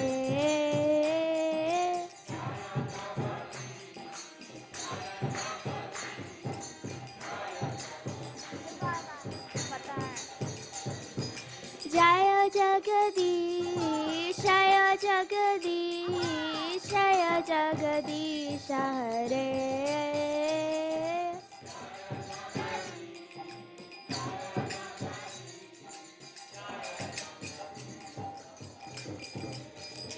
Jaya Narsimhadev, Narsimhadev, Narsimhadev, Jaya Narsimhadev.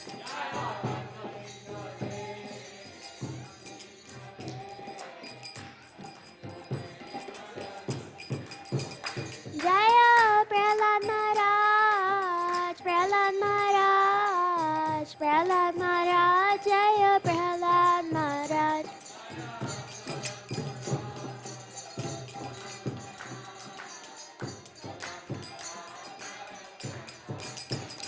Jaya Jaya Prabhupada, Prabhupada, Prabhupada, Jaya Jaya Prabhupada.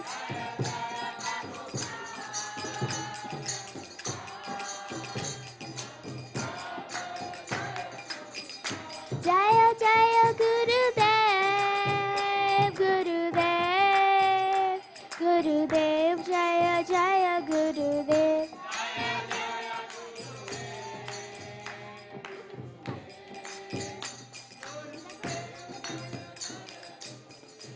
Nitai Gaura Hari Bol, Hari Bol, Hari Bol, Nitai Gaura Hari Bol.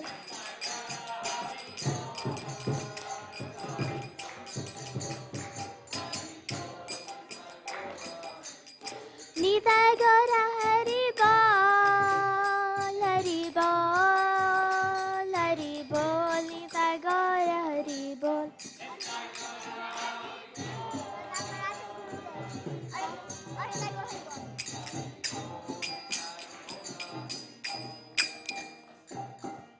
Narasimhadeva भगवान की, प्रहलाद महाराज की, निताई गौर Pranati.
Hare Krishna.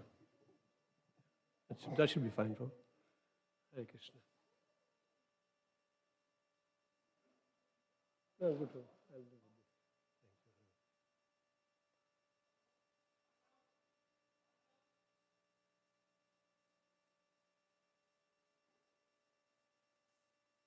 जय राधा माधव कुंज बिहारी गोपी जन वल्लभ गिरिवर धारी।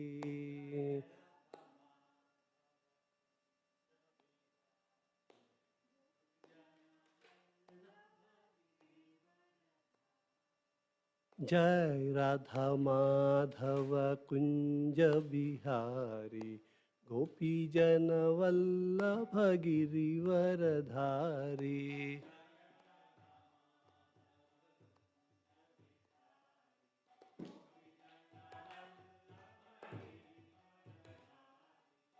जय राधा माधव कुंज बिहारी गोपी जन वल्लभ गिरिवर धारी।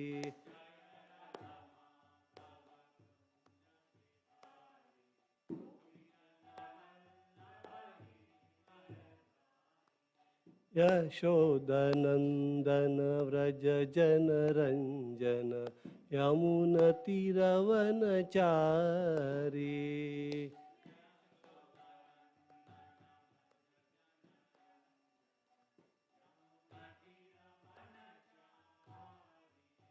यशोदनंदन व्रज जन Ranjan यमुनतीरवनचारी।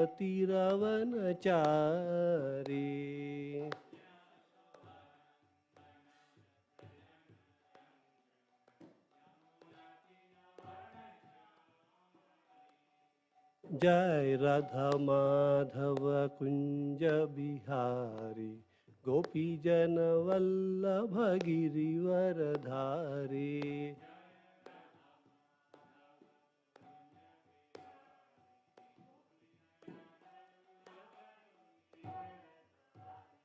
Hare Krishna Krishna Krishna Hare Hare, Hare Ram Ram Ram Hare Hare.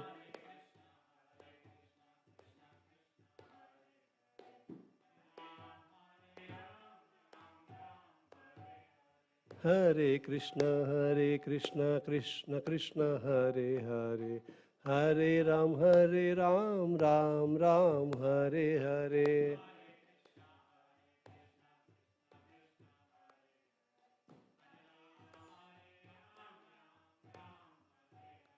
Hare Krishna Krishna Krishna Hare Hare, Hare Ram Ram Ram Hare Hare.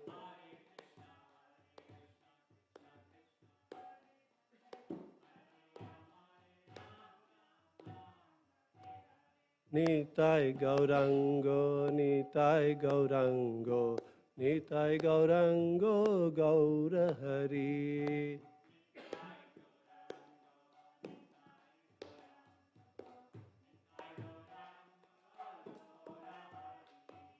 Nitai Gaurango, Nitai Gaurango, Nitai Gaurango, Gaura Hari.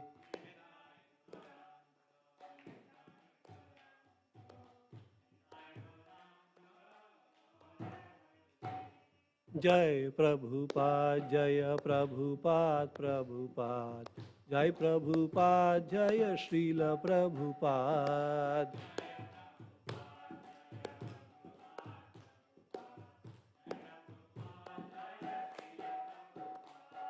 Jai Prabhupada, Jaya Prabhupada, Prabhupada, Jai Prabhupada, Jaya Srila Prabhupada.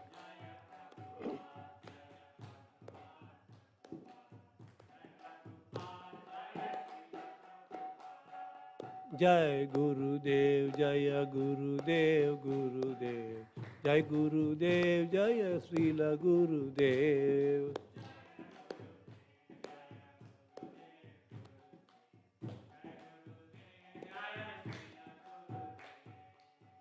Om Ajnanatimirandasya Jnananjanashalakaya Chakshurunmilitam Yena Tasmai Sri Gurave Namaha.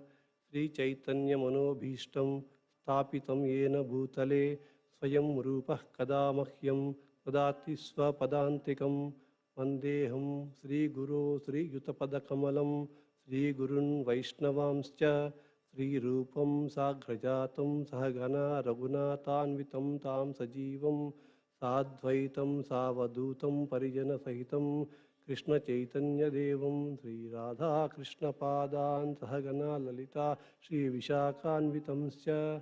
He Krishna Karuna Sindho Dinabandho Jagatpate Gopesha Gopika Kanta Radha Kanta Namostute Tapta Kanchana Gaurangi Radhe Vrindavaneshwari Vrishabhanusute Devi Pranamami Hari Priye Vanchakalpatarubhyascha Kripa Sindubhya Evacha Patitanam Pavanebhyo Vaishnavebhyo Namo Namaha. Jai Sri Krishna Chaitanya Prabhu Nityananda Sri Advaita Gadadhara Srivasadi Gaura Bhakta Vrinda. Hare Krishna Krishna Krishna Hare Hare, Hare Rama Rama Rama Hare Hare. Om Vishnupadaya Krishna Prasthaya Bhutale Srimate Bhakti Vedanta Swamin iti namine. Namaste Saraswati Deve Gauravani Pracharine Nirvishesha Shunyavadi Paschat Desatarine.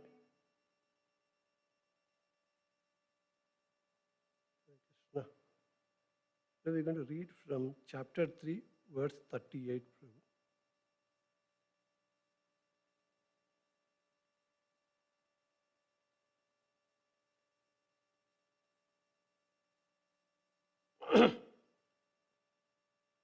Dhumena vriyate vahnir yata darsho malena cha yatulbhena kruto garbhas tata tene damavrutam.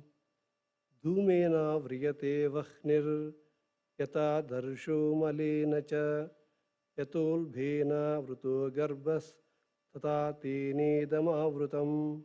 Word to word meaning. Dhumena, by smoke. Avriyate is covered. Vahnihi, fire. Yata, just as. Adarshaha, mirror. Malena, by dust. Cha, and. Yatha, just as. Ulbena, by the womb. Avrataha, is covered. Garbhaha, embryo. Tatha, so.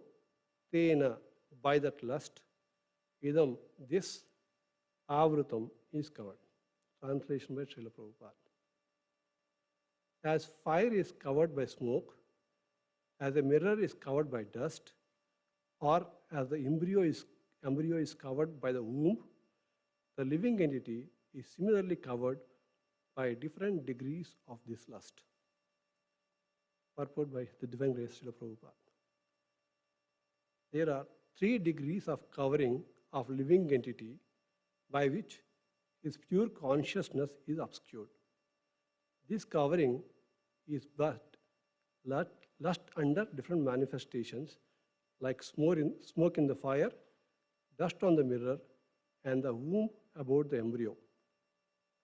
When the lust is compared to smoke, it is understood that the fire of the living spark can be little perceived. In other words, when the living entity exhibits his Krishna consciousness slightly, he may be likened to the fire covered by smoke. Although fire is necessary when there is smoke, there is no overt manifestation of fire in the early stage. This stage is like the beginning of Krishna consciousness. The dust on the mirror reflects to the cleansing process of the mirror of the mind by so many spiritual methods. The best process is to chant the holy names of the Lord. The embryo covered by the womb is an analogy illustrating a helpless position, for the child in the womb is so helpless that he cannot even move. This stage of condition can be compared to that of the trees. The trees are also living entities, but they have been put in such a condition of life by such a great exhibition of lust that they are almost void of all consciousness. The covered mirror is compared to the birds and the beasts, and the smoke-covered fire is compared to the human being. In the form of human being, the living entity may revive a little Krishna consciousness, and if he makes further development, the fire of spiritual life can be kindled in the form of human form of life. By careful handling of the smoke in the fire can be made to blaze. Therefore, the human form of life is a chance for the living entity to escape the entanglement of material existence. In the human form of life, one can conquer the enemy, lust, by cultivation of Krishna consciousness under able guidance.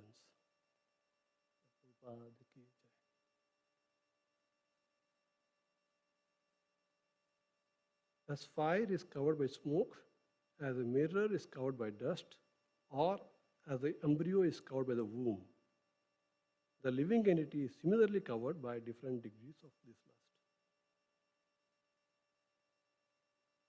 So far in this chapter, we have seen Krishna has explained the Karma Yoga and how one has to do his Svadharma. And then Arjuna has a question that by what, though unwillingly, one will perform sinful activities. Because Krishna is saying, avoid sin. Do Svadharma, it will avoid sin. Now he is asking, what is the force by which people are doing this sin? And Krishna answers, saying that it is lust.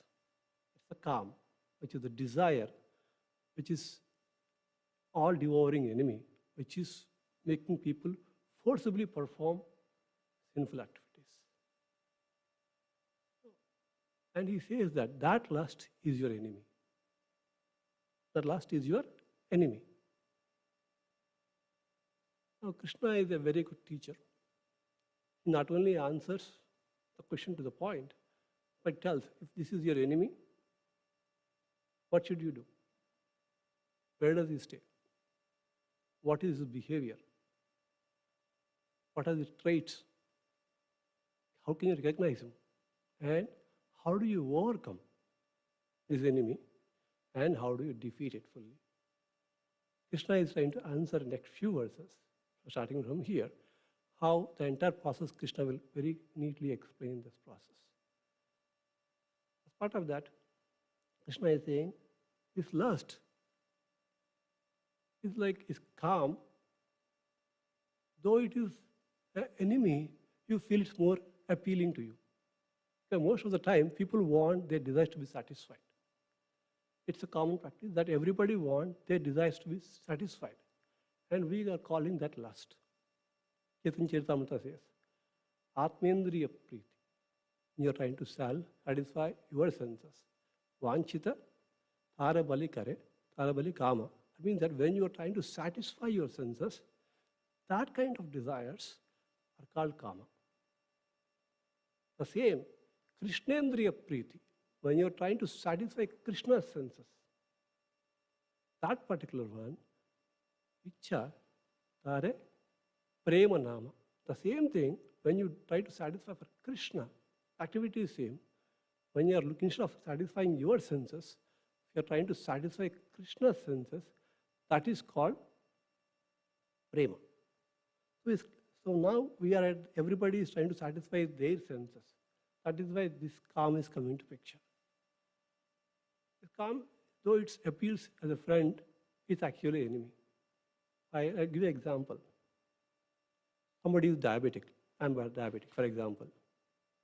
A sweet is always tasty, right? Who doesn't like sweet? Now, if I take a sweet, is it a poison to me or a friend to me? It's a poison. It appears like a sweet. It is with you, you will want it, but that's your enemy. That's why it's very tough.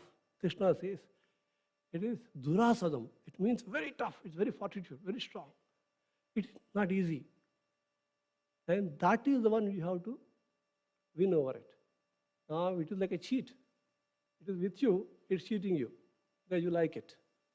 What should we do? We should take shelter of cheater of cheats. Gautam Charitamrita, he says, I am the cheater of cheats. So we should take shelter of Krishna to defeat this cheat. And again, when Krishna said that this calm, this desire is your enemy, he classified that. That this desire born out of passion, there are again desires born in Sattva-guna or Rajoguna or Tamoguna. These desires are coming out of passion. Rajoguna samudbhavaha, he says that. Because they are coming out of passion, they are all devouring. Now that we know our enemy, how do we defeat our enemy? You have a person who you don't like. There are 4 methods. One is Sam, Dan, Ved, and Danda. There are 4 kinds of techniques you can use. Now let's see if you can use any of the weapons here. Sam means we talk very pleasingly. We try to tell convincingly, yeah, you're great, do that.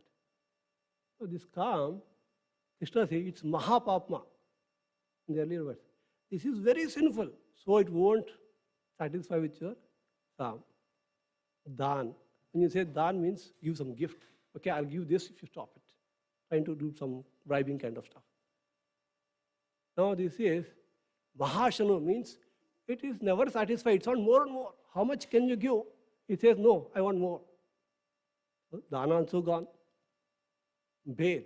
Ved means you try to bring rift or try to put that. And this is the only one which is the root cause. Everything is child. So there's nothing to compare. So Ved also doesn't work. The only thing left is Dandopai. That is why you have your enemy, you have to win over it. For that, I am telling you where all you need to go. People always make a mistake, calm, always wrong. Krishna says, in the Bhagavad Gita only, I am the calm. Dharma aviruddho bhuteshu kamosmi bharatarshava. He says, because you want this calm, to get your desire satisfied at any cost without following the dharma principle. That is why it is your enemy. That's why he says you have to regulate this. Later part you will know that. He says you regulate this so that it comes from passion to sattvic mode. Don't bring it to tamasic mode. The purport Prabhupada is saying here that if you don't act, if you allow it, the wrath itself goes into ignorance because lust transforms into anger, if it is satisfied. And then we know that cycle, how one falls down all the way to the end. That is why he's saying you should not, first initially, you have to regulate these senses and then take it gradually forward. That is the kind of this lust. We have to be very careful when we are dealing with lust. Now, Prabhupada is mentioning here 3 different degrees where this lust is covered. He is giving 3 examples showing 3 different categories. First example is smoke covered by the fire. Fire is covered by the smoke. What does that represent? That means that consciousness at a higher level, where when the fire is there, we can see the fire sometimes, or you can feel the heat by which you can tell there is a fire. There is some communication happening, that there is the existence of soul, there is the existence of fire. And the smoke is there, but by properly adjusting the flame or taking care of things, you can easily eliminate the smoke and the fire can be very clear.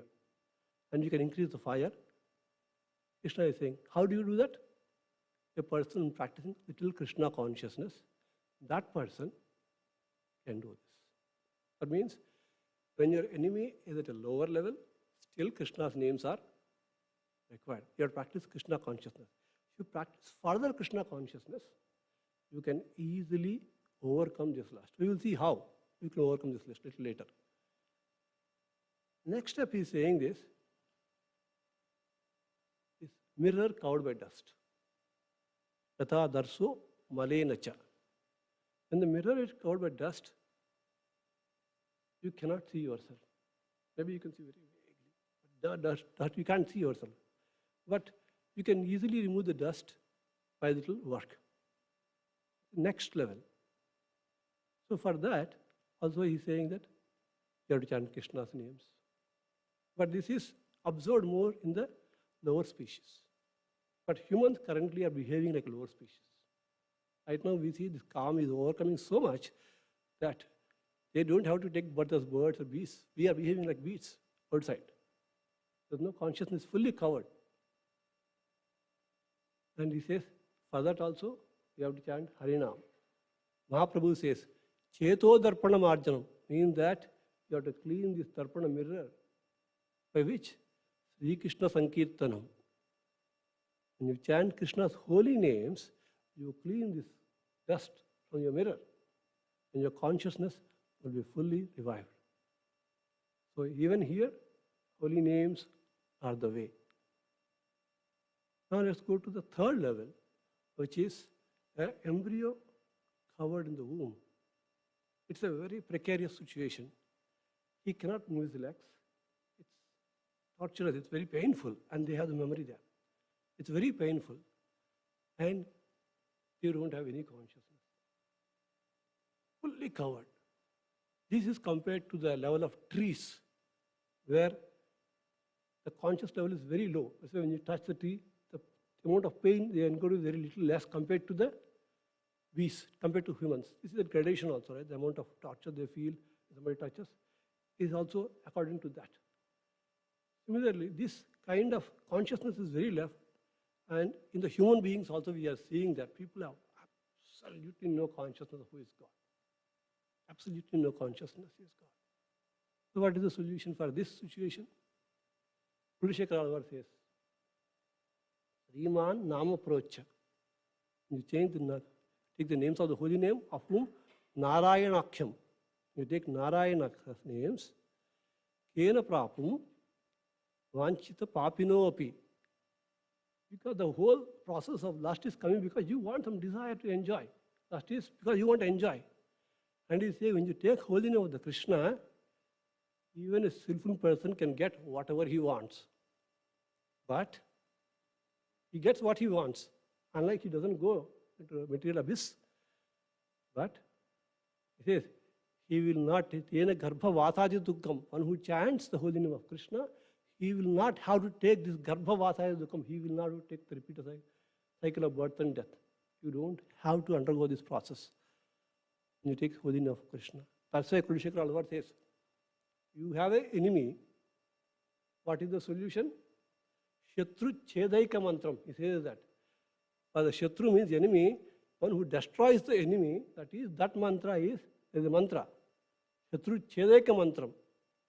And that mantra is Sakala Upanishad Vakya Sampujya Mantra. It means that that mantra, that name is worshipped by all the Upanishads.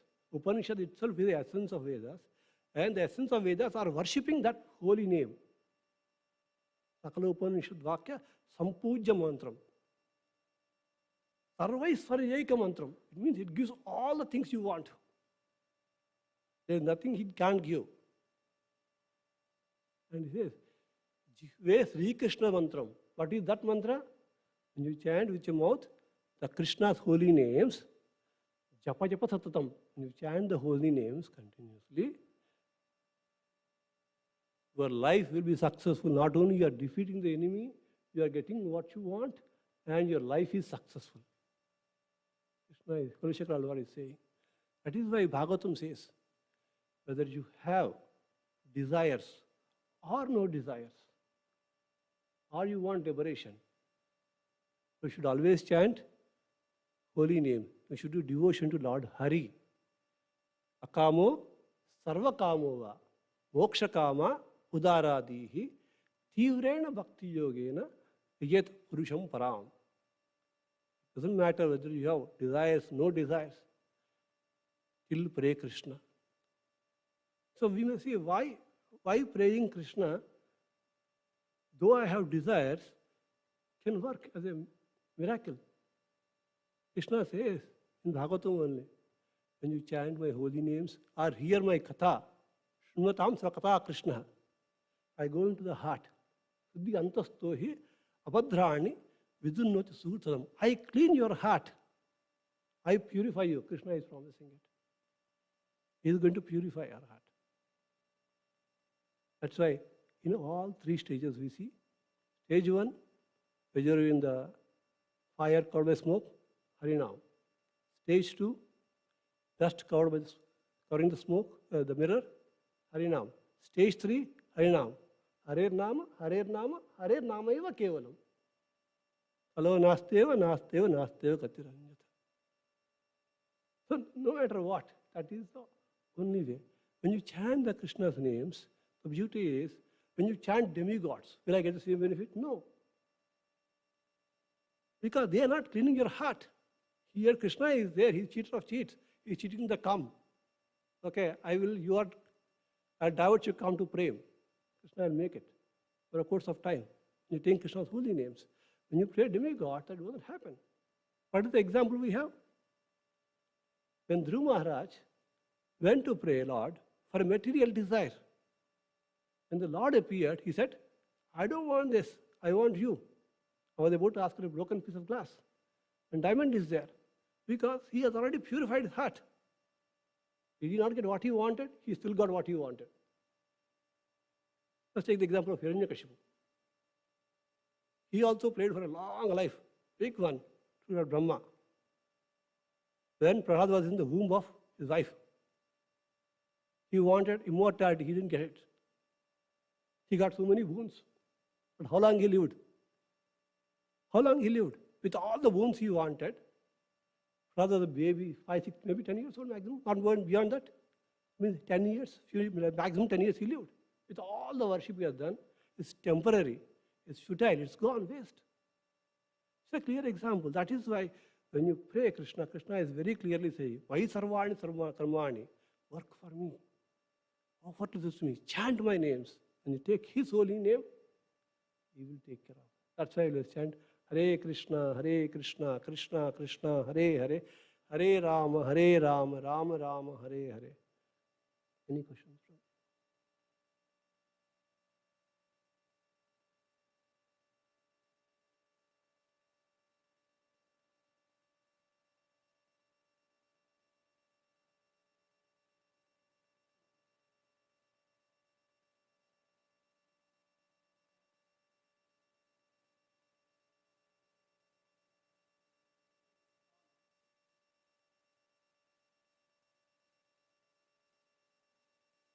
Right.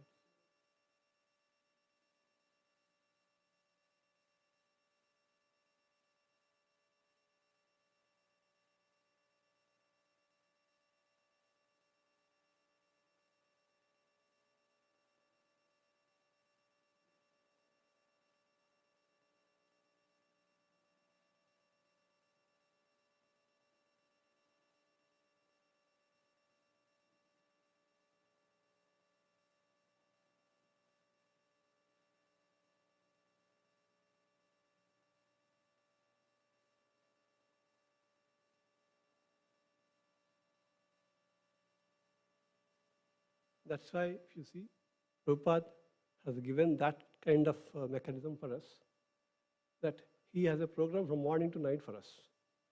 Okay? Yes, that is not easy. Krishna is not saying it's easy. First, you regulate them. You'll see in that 43rd or 42nd verse, you will see that initially you regulate them. He doesn't say you can't win over lust on day one. You'll have to regulate that. And then second step, he says that Stamba. Stamba means fix. And Atmanatma. He says that. Here he says Atmanatma, means that you have to fix yourself on the Paramatma. You have to be steady in that process. Only then, Jahishatru Mahabaho, you will defeat that lust. But that takes time. But because we are chanting, because we are engaged in service,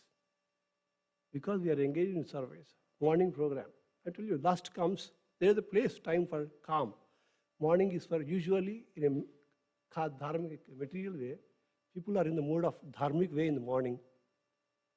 They are focusing on the artha in the afternoon.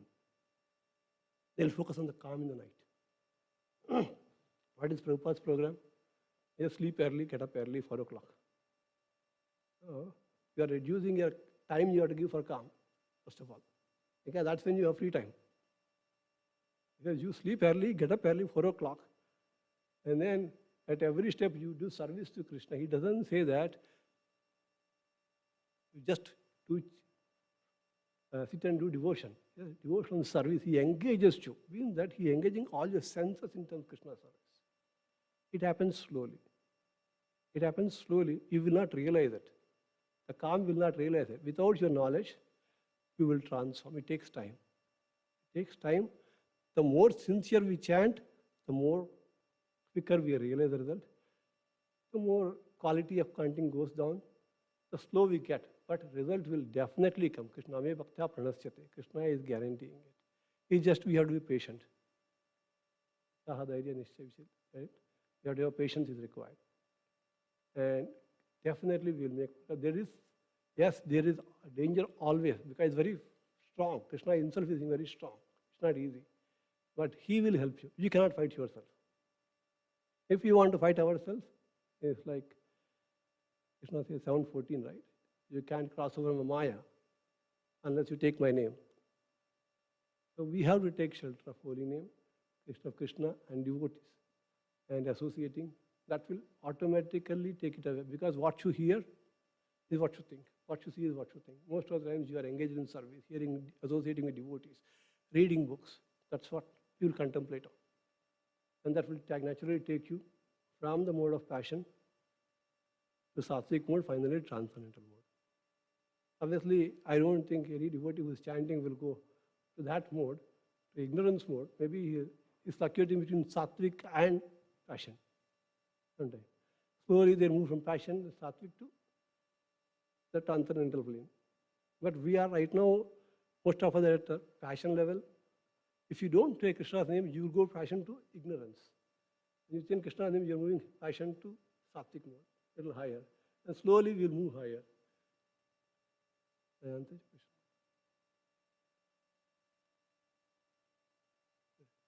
Thank you.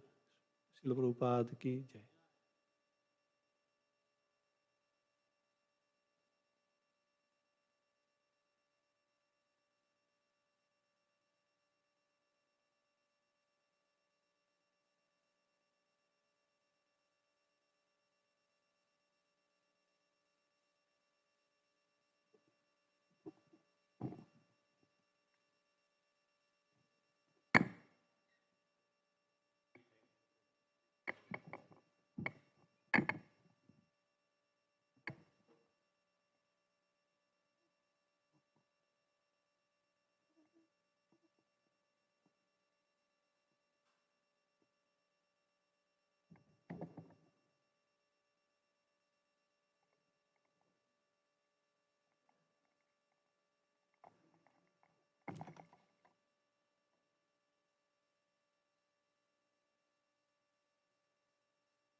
Hare Dharanita Ragnam Rosini Kalanka Kalevani Magnam Vasati Dasana Sikhare Dharanita Magnam Vasati Dasana Sikhare Dharanita Magnam Nikalanka Kalevani Magnam Swasini Kalanka Kalevani Magnam Esavadhitam Meena Sariram Jagati Samhare Jaya Jagati Samhare Jaya Jagati Samhare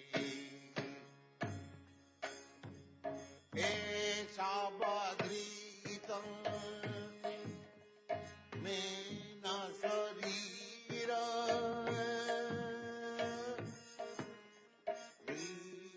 Hare Jaya Jagadish Hare Jaya Jagadish Hare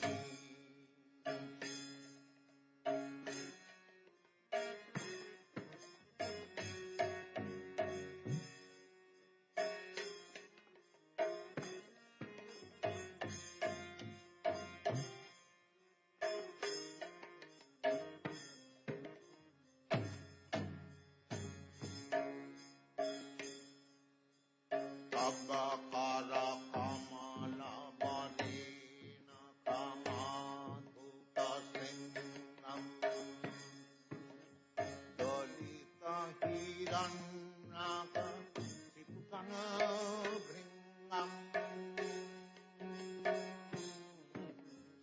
Abakara Kamala Balena Kamadhuta Singam Dolita Hiranyaka Siputana Bringam Kesavadritam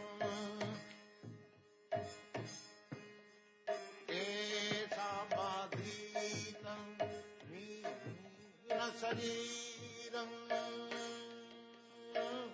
Jaya Jagadish Hare Jaya Jagadish Hare Jaya Jagadish Hare Kesavadrita Narahari Rupa Jaya Jagadish Hare Jaya Jagadish Hare Jaya Jagadish Hare Pradaya Payadhi Jale Drita Manasi Vedam Vihita Pahitra Charitra Mave. So before I begin, I want to express my appreciation on behalf of Srila Prabhupada and our ISKCON society that a year or two ago things were in a very difficult way here in Amsterdam,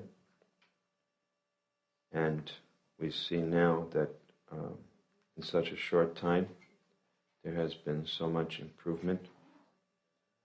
Yesterday, so many people came, and I think every Sunday so many people come for the feast. And even this morning, so many devotees are here. So I think we owe a great vote of thanks and appreciation to Nanda Kumar Prabhu and his good wife.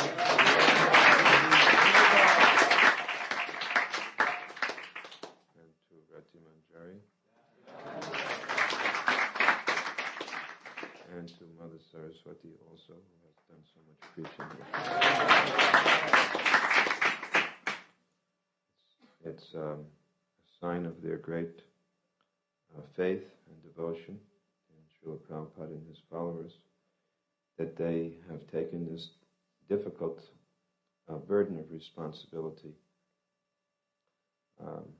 How much we love our spiritual master is shown practically through the service that we render, and the missionary activity of delivering the conditioned souls on behalf of Lord Chaitanya is the real concern of the spiritual master. And when a disciple takes this concern as his or her own concern also, they become very much dear to the spiritual master. And the spiritual master prays to Lord Chaitanya Mahaprabhu to bestow his blessings upon such disciples. So I think that Amsterdam is such a good place. Srila Prabhupada came here in 1969, maybe 68 or 69, and he also appreciated how good a preaching field this was. Perhaps you could make more devotees here than almost any other part of Western Europe. And I think that if you really remain very determined and continue as you're doing now, you should emphasize book distribution and Prashanam distribution and Harinam. These three things should just be continuously pushed with great faith and determination. And I think that you will see that this place will become too small, and the next place will become too small, and it should go bigger and bigger and bigger with so many more devotees joining. And we should actually try to save the people of Amsterdam and of Holland, because Amsterdam is a very sinful city. So it's a very proper place for Lord Chaitanya's movement to be established. They need the mercy, and therefore Mahaprabhu will really give them the mercy. So it simply requires that Mahaprabhu's servants be here, and even in the face of so many difficulties, never become discouraged. Prabhupada also faced so many trials and tribulations, but he never became discouraged. He never gave up the mission, the order of his spiritual master. So I hope that more and more devotees now will come forward and join with the devotees who are working sincerely here and make a great army of preachers. Army of preachers. Preachers who are very well versed in the philosophy, who can convince people by good argument and reason to take to Krishna consciousness, and by their own example who are very strict devotees. Because if we simply speak nice philosophy, but if we don't show by example, then no one will really become convinced. So try to maintain it very strongly, try to increase. And I'm sure that Prabhupada will bless all of you.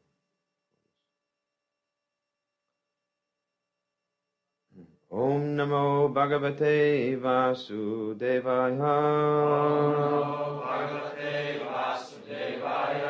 Om Namo Bhagavate Vasudevaya. Om Namo Bhagavate Vasudevaya. Om Namo Bhagavate Vasudevaya. Om Jnanatimirandasya Jananjana Salakaya Chakshula Militam Jena Tasmai Sri Gurave Namaha Sri Chaitanya Manubhistam Stapitam Jena Bhutale Swayam Rupa Kadamayam Dadati Swapandantikam. Srimad Bhagavatam, Canto 1, Chapter 8, Text number 34. Bada Avataranaya Bhuvo Nava Ivo Dado Siddhantya Buddhibharena Jato Hi Atma Bhuvartita Bhadavataranayanhe Bhuvo Nava Ivo Dado Siddhantya Buddhibharena Jato Hi Atma Bhuvartita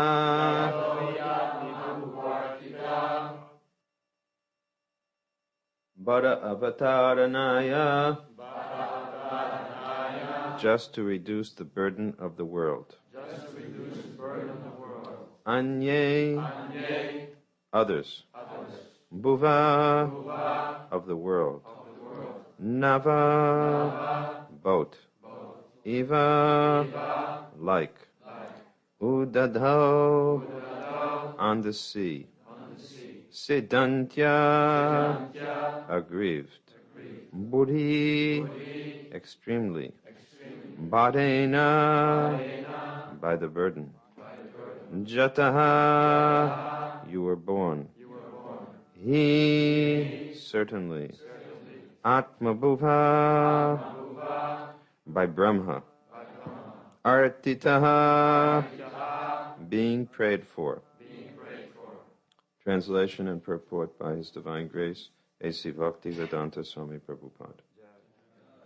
Others say that the world, being overburdened like a boat at sea, is much aggrieved, and that Brahma, who is your son, prayed for you, and so you have appeared to diminish the trouble. Purport. Brahma, or the first living being born just after the creation, is the direct son of Narayan. Narayan, as Garbhodakshayi Vishnu, first of all entered the material universe. Without spiritual contact, matter cannot create. This principle was followed from the very beginning of the creation. The Supreme Spirit entered the universe, and the first living being, Brahma, was born on a lotus flower grown out of the transcendental abdomen of Vishnu. Vishnu is therefore known as Padmanabha. Brahma is known as Atmabhu, because he was begotten directly from the Father, without any contact of Mother Lakshmiji. Lakshmiji was present near Narayan, engaged in the service of the Lord. And still, without contact with Lakshmiji, Narayan begot Brahma. That is the omnipotency of the Lord. One who foolishly considers Narayan like other living beings should take a lesson from this. Narayan is not an ordinary living being. He is the personality of Godhead himself. And he has all the potencies of all the senses in all parts of his transcendental body. An ordinary living being begets a child by sexual intercourse, and he has no other means to beget a child other than the one designed for him. But Narayan, being omnipotent, is not bound to any condition of energy. He is complete and independent to do anything and everything by his various potencies very easily and perfectly. Brahma is therefore directly the son of the Father, and was not put into the womb of a mother. Therefore he is known as Atma Bhu. This Brahma is in charge of further creations in the universe, secondarily reflected by the potency of the Omnipotent. Within the halo of the universe there is a transcendental planet known as Svetadvip, which is the abode of Kshirodakshayi Vishnu, the Paramatma feature of the Supreme Lord. Whenever there is trouble in the universe that cannot be solved by the administrative demigods, they approach Brahmaji for a solution. And if it is not to be solved even by Brahmaji, then Brahmaji consults and prays to the Kshirodakshahi Vishnu for an incarnation and solution to the problems. Such a problem arose when Kamsa and others were ruling over the earth, and earth became too much overburdened by the misdeeds of the Asuras. Brahmaji, along with other demigods, prayed at the shore of the Kshirodaka ocean, and they were advised of the descent of Krishna as the son of Vasudeva and Devaki. So some people say that the Lord appeared because of the prayers of Brahmaji. These are prayers by Queen Kunti that we're reading from. She is the mother of Arjuna and the other Pandavas. And she is a great transcendental lady. She is very dear to Krishna. In the Nectar of Devotion, when describing the devotees who have parental affection for Krishna, heading the list is Queen Yasoda, Krishna's real mother, and his father Nanda Maharaj. And amongst the list of parental devotees, Kunti Devi is mentioned. She is eternally in this mood. It is not a temporary relationship, but she is eternally the aunt of Krishna. And she always has this affection for him. Not only 5,000 years ago, when Krishna appeared, but also in the spiritual world. The Pandavas, headed by Arjuna and Yudhisthira and Bhishma, Abhima and Sahadeva and Nakula, they are all there. And their mother, Queen Kunti, is with them. And they are dealing with Krishna on a regular basis. So she is considered to be a great authority in spiritual knowledge. And her prayers are worshipped here by Srila Sukadeva Goswami. Sometimes people question whether in Krishna consciousness women are assigned an inferior position. But you can see here that the prayers of this great lady, Kunti Devi, are revered by all of the great personalities, just as we see in the inset picture. So many great persons are sitting here in front of Sukadeva Goswami.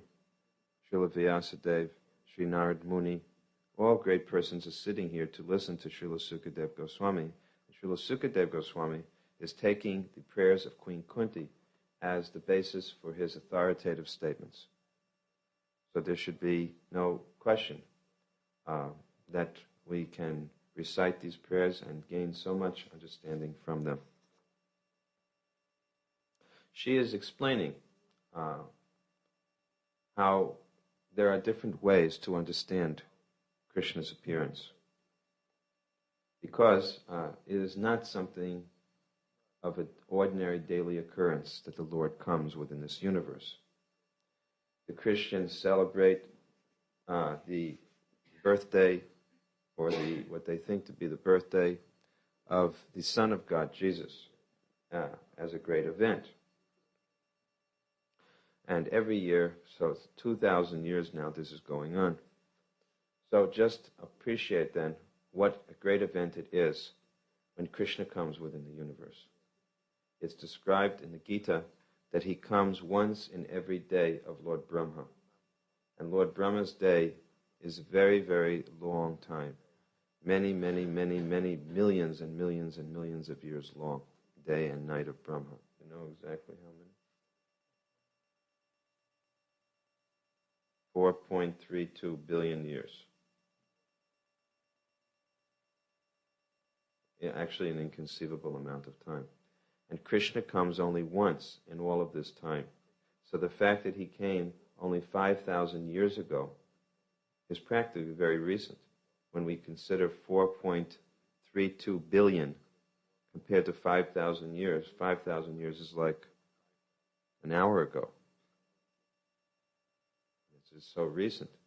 So we're very, very close to the appearance of Krishna. And following Krishna, Lord Chaitanya comes. He came 500 years ago, which is like a minute ago, or a few seconds ago. So this is the great fortune that we actually have. We're in a very, very good position that Lord Chaitanya Mahaprabhu and Lord Krishna both have come so recently. And therefore there is so much remembrance of them in the form of these transcendental literatures. And we can feel their presence very, very nicely. So Kunti wants to explain this great event because she's absorbed in Krishna consciousness. She's absorbed in her meditation and love on her wonderful Krishna. And therefore she's trying to explain that Krishna is not some ordinary person. He is the Supreme Lord. And his coming has to be now understood. Please, she says, don't think of him as an ordinary person. And Krishna himself says this, that he comes Atmamaya, with his own transcendental body. He explains that Jopishan aviyatma bhutanamishradopisham prakritam shramadistaya sambhavami atmamayaya. He says, whenever I come with my same original form that I have in the spiritual world. So when we see and read, when we see a picture of Krishna or read the transcendental descriptions of Krishna's activities, we should not think that this is a form which Krishna has taken as we have taken a form, a body. There's no difference between the inside and outside of Krishna. There's no difference between Krishna as a soul and a body. Krishna's inside, outside, every side is transcendental. And to demonstrate this, there's this verse, Angani Yasya Sakalendya Vriti Manti. We chant this verse, I think, every morning, right? Govindam prayers. Each and every limb of the Lord is transcendentally powerful. And the example is mentioned here in regard to how Krishna creates the material universe. How does he do so? He expands himself into the Purusha avatars. What this means is as follows. You can imagine, as an example of this world, a very well-to-do person, a very, very well-to-do person who lives in a beautiful neighborhood. And he also has to conduct his businesses. So to conduct his businesses means he has to leave his home, go to the office, manage so many material affairs. And he does so, usually very unwillingly, because he would prefer to stay at home and keep on his private 9-hole golf course and all the other nice things that he does at home with his family. Sometimes he goes personally, or he also has his representatives, the business managers, etc. But in the case of Krishna, his home, where he plays, is Goloka Vrindavan. And he never leaves that home. And when there's a need for the material creation, he has, being God, he has unlimited powers. So what he does is he simply expands himself. He makes himself into many forms. And some of them have nearly equal power as he does, some a little less power. But practically, they are on equal level with him. And these expansions of the Lord, the first expansion is Balaram, Krishna's brother. Actually, better to say the first expansion is Shankarshan. The Balaram is Krishna's brother, and his expansion, Balaram is explained to be the first expansion, Krishna to Balaram, Balaram as Shankarshan. And this Shankarshan expands as Mahashankarshan, who expands as Mahavishnu, and then Garbhadakshay Vishnu, and then the individual Paramatma in everyone's heart, Shiradakshay Vishnu. And the Brahma Samhita gives us a verse which explains how this is possible. Just as the light of one candle can be expanded to light up so many other candles. We all have this experience at birthdays. Someone has a cake, and there's so many candles on the cake according to how many years old the birthday person is. So usually they take one candle, and then using that candle, they light up all the other candles. So starting with one flame, that one flame expands itself many, many times. And actually all of the flames burn with an equal brilliance. And yet, although there are many flames, they're all actually coming from that same one flame. They burn with the same power, but still the first flame is considered to be the original. So Krishna is the original personality of Godhead. And for the purpose of creation, he expands himself as Lord Narayan and eventually as Lord Vishnu. So as Lord Vishnu, there are three Vishnu expansions. The first one is known as Mahavishnu, and he lies in a huge ocean.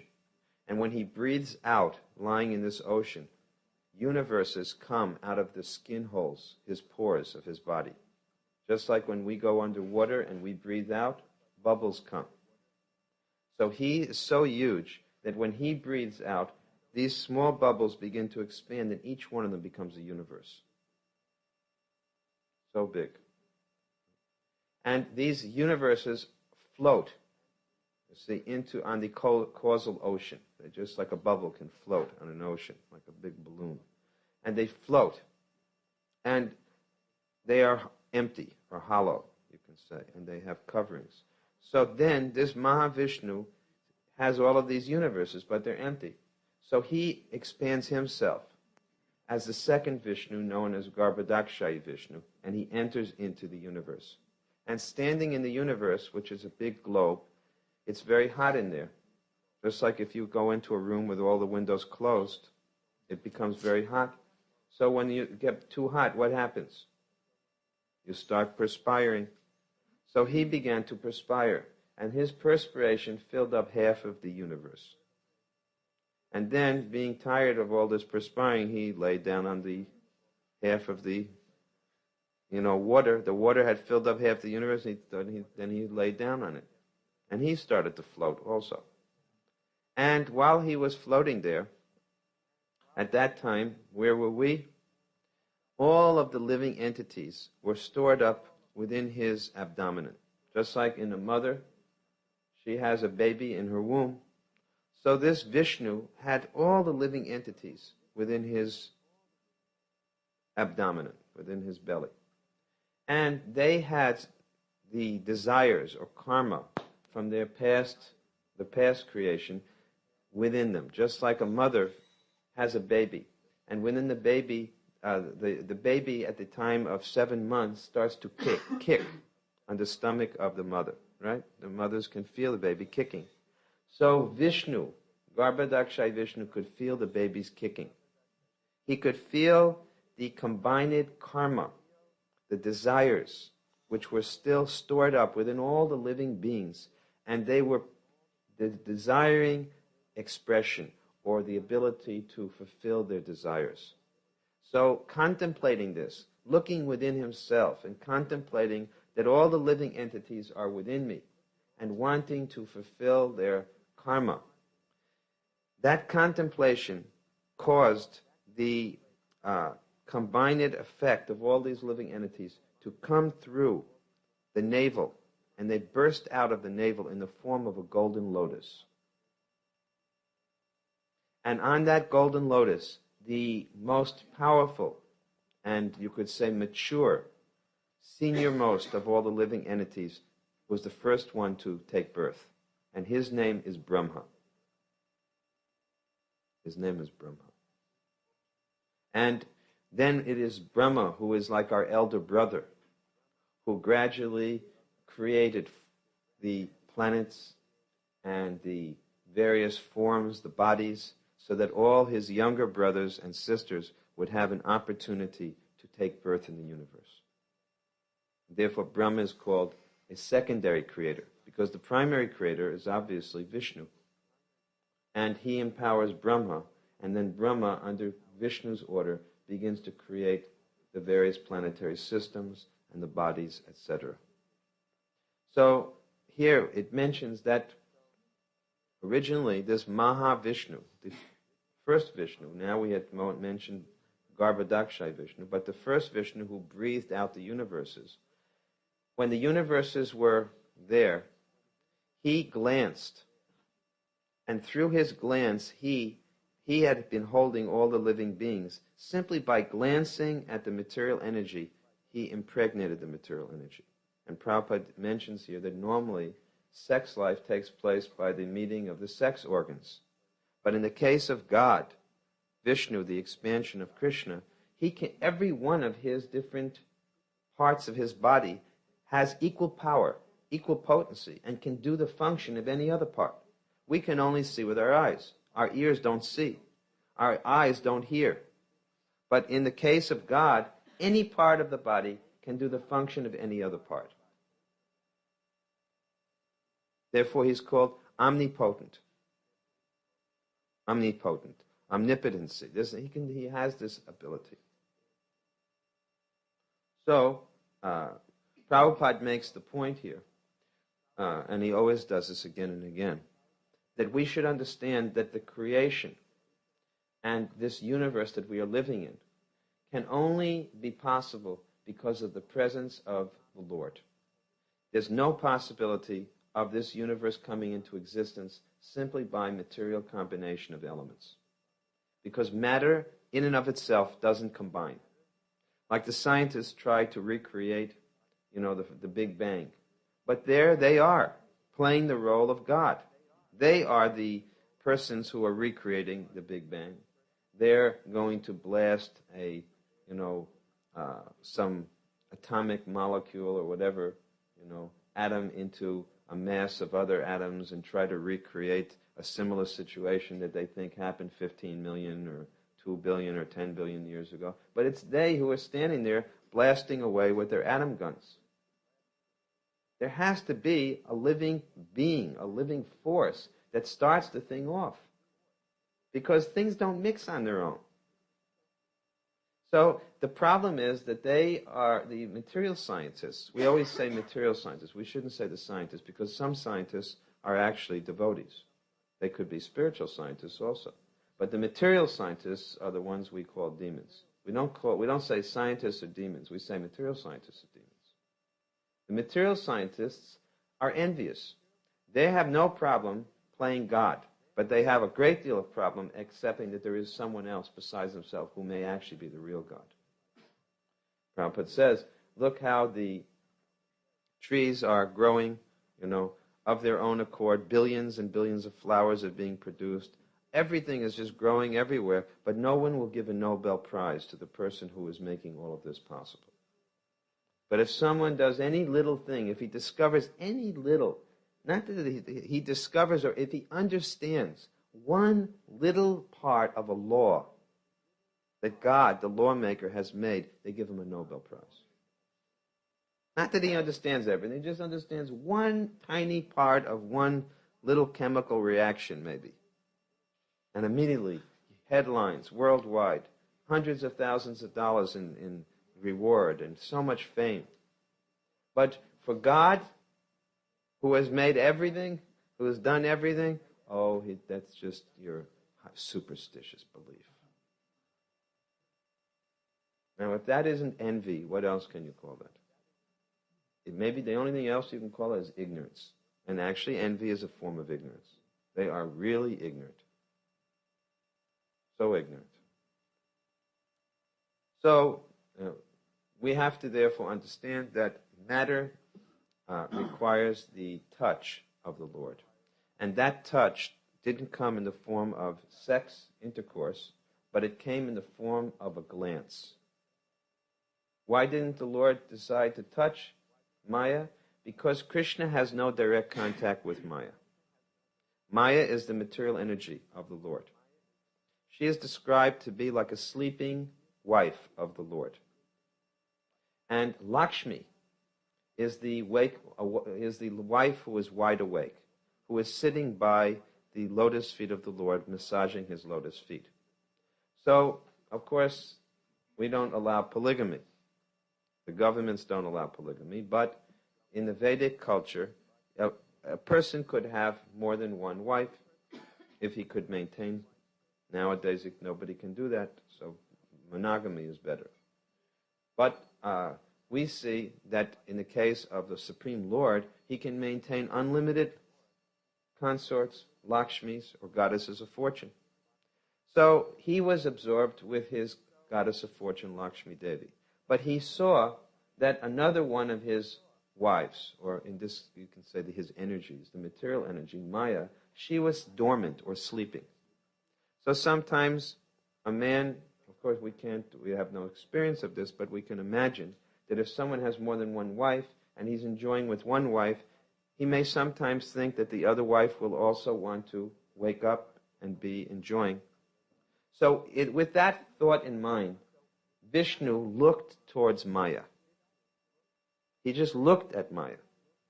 And that look took the form of a person known as Shambhu or Lord Shiva. The glance of Vishnu was a person known as Shambhu or Shiva.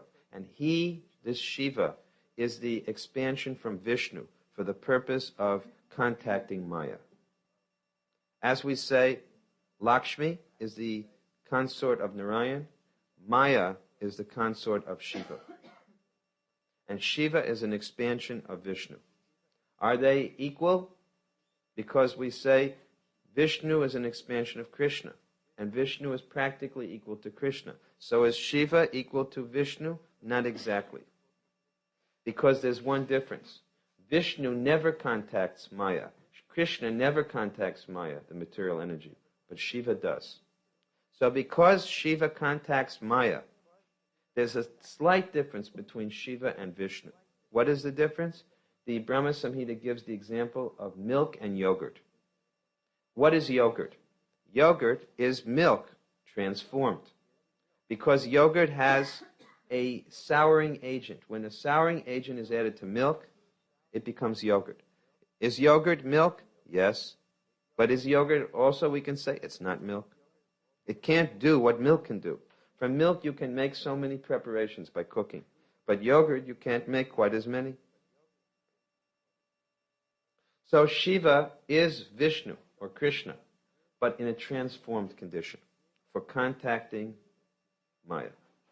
And when that glance comes, when Shiva, as the glance comes, he carries through that glance two specific energies. Within the glance, two energies are carried. One of them is the energy known as Kala Shakti, the time energy. Time. Because at that moment, the material energy was lying there in a dormant condition. Dormant means time had not yet entered. There was just the material energy. And within the material energy, all of the elements were there, but they were not moving. They were dormant, like a sleeping person is dormant. So to wake up and begin to get things going, two elements, two energies came with the glance. The first one is time. Because as soon as time starts to go, then you can understand things are going to happen, because there's going to be past, present, future. Everything is going to start to move. And what else? What is the other energy? The jiva energy, the living entities. All the living entities were sent along with time into the material energy. And what did the jivas, the living entities, have? They had all their desires, which they hadn't fulfilled in the past creation when they had taken birth. Because this happens again and again. So in the past creation, they still had not fulfilled all their desires. So they had all these desires locked in their hearts. Just like now you have so many desires still in your heart. So the living entities, the jivas, the time energy, these two were put with the glance into the material energy. And then everything starts. Once that happens, it's just like if you do in a chemistry laboratory, and you drop in a catalyst, and when that catalyst hits the solution, you can see the whole thing. Everybody has this, right? In the high school, they do these experiments, right? And then it precipitates. The solution precipitates, and you see so many things, right? Where you only saw a homogeneous solution, then they put a catalyst in, and suddenly you can see, different things start to separate out in the solution. That's exactly what happened. As soon as the catalysts of the living entities and the time factor entered into the material energy, boom, boom, boom. The Mahatattva formed. The material energy started to form itself, and then suddenly there was false ego. First element that came, false ego. You see? That's the first element, coming from the mode of ignorance, false ego. And what is the nature of the false ego? The false ego says, I am this or that. I am my body. I am identified with this material energy. The false ego, because it's born out of the mode of ignorance, immediately thought, I am part of the material energy. Instead of thinking that I'm coming from Vishnu, the false ego identified with Maya, not with Vishnu. And that is our whole mistake, that we're identified with Maya instead of with Vishnu or Krishna. What is the basis of false ego? Aham mameti. I am this body, and everything that touches this body belongs to me. This is ignorance. And from that comes so many other things, because once you start thinking like that, there's intelligence. The intelligence becomes functioning. The mental functions begin, because once your intelligence starts going, then you start to think of what you need or what you like or what you don't like. And in order to think of liking and don't liking, you need senses. So the senses were formed. And from the senses, the sense objects were formed. And it goes on, and the whole material creation takes place. So all of this began with not just the material energy. Where did it all begin with? Vishnu's glance. A living force. Therefore, Prabhupada gives his maxim, life comes from life. Life does not come from matter. Life comes from life.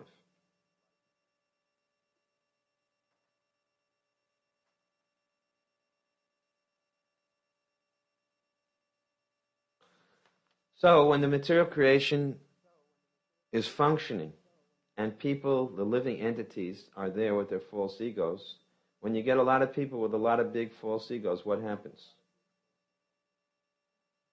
Clash. There's conflict. And when one big false ego clashes with a lot of other false egos, then there's a big problem. So what is a demon? A demon is a person with a super false ego. A living entity with a super false ego is called a demon. And 5,000 years ago, there happened to be a lot of those demons around. And there were so many of them that the devotees felt it was unbearable. Because 5,000 years ago, it was a much better time. There was no such city like Amsterdam. Things were pretty nice. So when you had a demon running around, it was a really big contrast. And there were a lot of such demons running around. So the devotees became very disturbed. The Brahmins couldn't do their sacrifices, chant their mantras. You know, you can imagine as you get up for Mangalarti and some demon rushes in. Actually, that goes on now in countries here also maybe, but in China and places like that, you know, you try to do Mangalarti, someone will rush in, big demons will rush in with their little pitchforks, and they'll try to stop you. So 5,000 years ago, this was going on. And therefore, the devotees were all praying to the demigods that please save us from this situation. So the demigods approached their chief. Who is the chief of the demigods? Lord Brahma. And Brahma is, you know, you can imagine what his role is, what his job is like. In the Brihad Bhagavatamrita, he complains about this because he says, I'm always being disturbed by all these complaints. I'm like the head of the complaint department.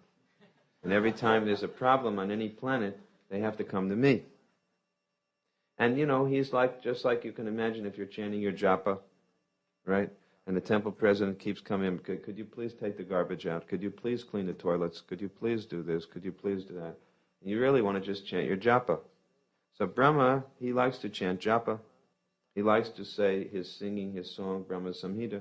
But he's always getting interrupted. So it's become a big botheration for him. So in the Brihad Bhagavatamrita, he complains, like, when is this going to be over? This devotee, Gopakumar, has somehow, in every universe there must be one Brahma. But sometimes there's no qualified person to fill the post. Just like we see in a government, sometimes they can't find a proper person. Maybe they can't, in a government, they can't find a proper chief minister. So what happens? They call it president's rule. At least in India they have this. If the government becomes dissolved because of corruption or whatever, and they can't elect a proper person, the president of the country rules, either personally or through his representative.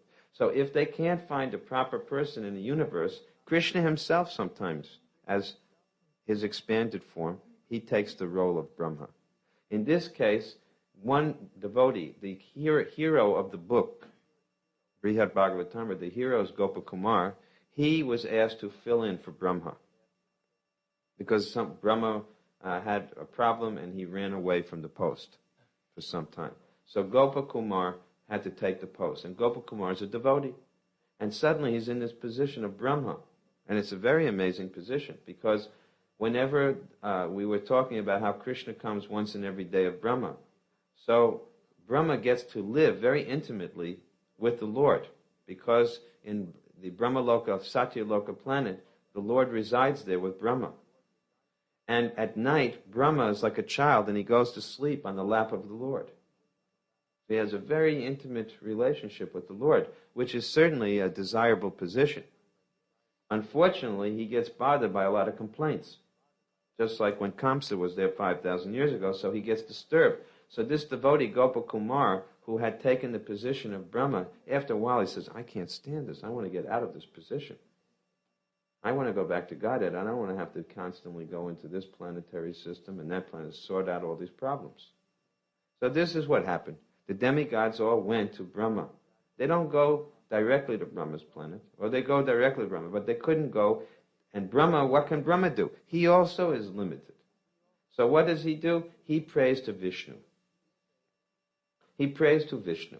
He goes to the island, the shore, the ocean, where across from where the island where Vishnu lives. Vishnu means in our heart there's a Paramatma, super soul. And that super soul is the expansion of Kshirodakshai Vishnu, who is a beautiful form of Vishnu living on a white ocean, a white island in the middle of a milk ocean. Here we have only, a salt ocean. Useless, practically, isn't it? What can you do with salt water except sail boats and fish in it? But imagine an ocean of milk. That would be a big problem for the country of Holland that depends on milk so much for their revenue. Nobody would need any more things from Holland. They just go take, whenever you need milk, you go over to the, to the dike, lower down your bucket, and you come up with a fresh bucket of milk. So there's a whole ocean of milk. And in the middle of that ocean, there's a beautiful island known as Svetadweep, a white island, on which this Vishnu is there. And so they don't go directly on that island, but they go to the other side of the shore. And Brahma and all the demigods, they begin to pray. Oh Lord, there are so many demons. He prays to Vishnu. He goes to the island, the shore, the ocean, where across from where the island where Vishnu lives. Vishnu means in our heart there's a Paramatma, super soul. And that super soul is the expansion of Kshirodakshai Vishnu, who is a beautiful form of Vishnu living on a white ocean, a white island in the middle of a milk ocean. Here we have only, a salt ocean. Useless, practically, isn't it? What can you do with salt water except sail boats and fish in it? But imagine an ocean of milk. That would be a big problem for the country of Holland that depends on milk so much for their revenue. Nobody would need any more things from Holland. They just go take, whenever you need milk, you go over to the, to the dike, lower down your bucket, and you come up with a fresh bucket of milk. So there's a whole ocean of milk. And in the middle of that ocean, there's a beautiful island known as Svetadweep, a white island, on which this Vishnu is there. And so they don't go directly on that island, but they go to the other side of the shore. and Brahma and all the demigods, they begin to pray.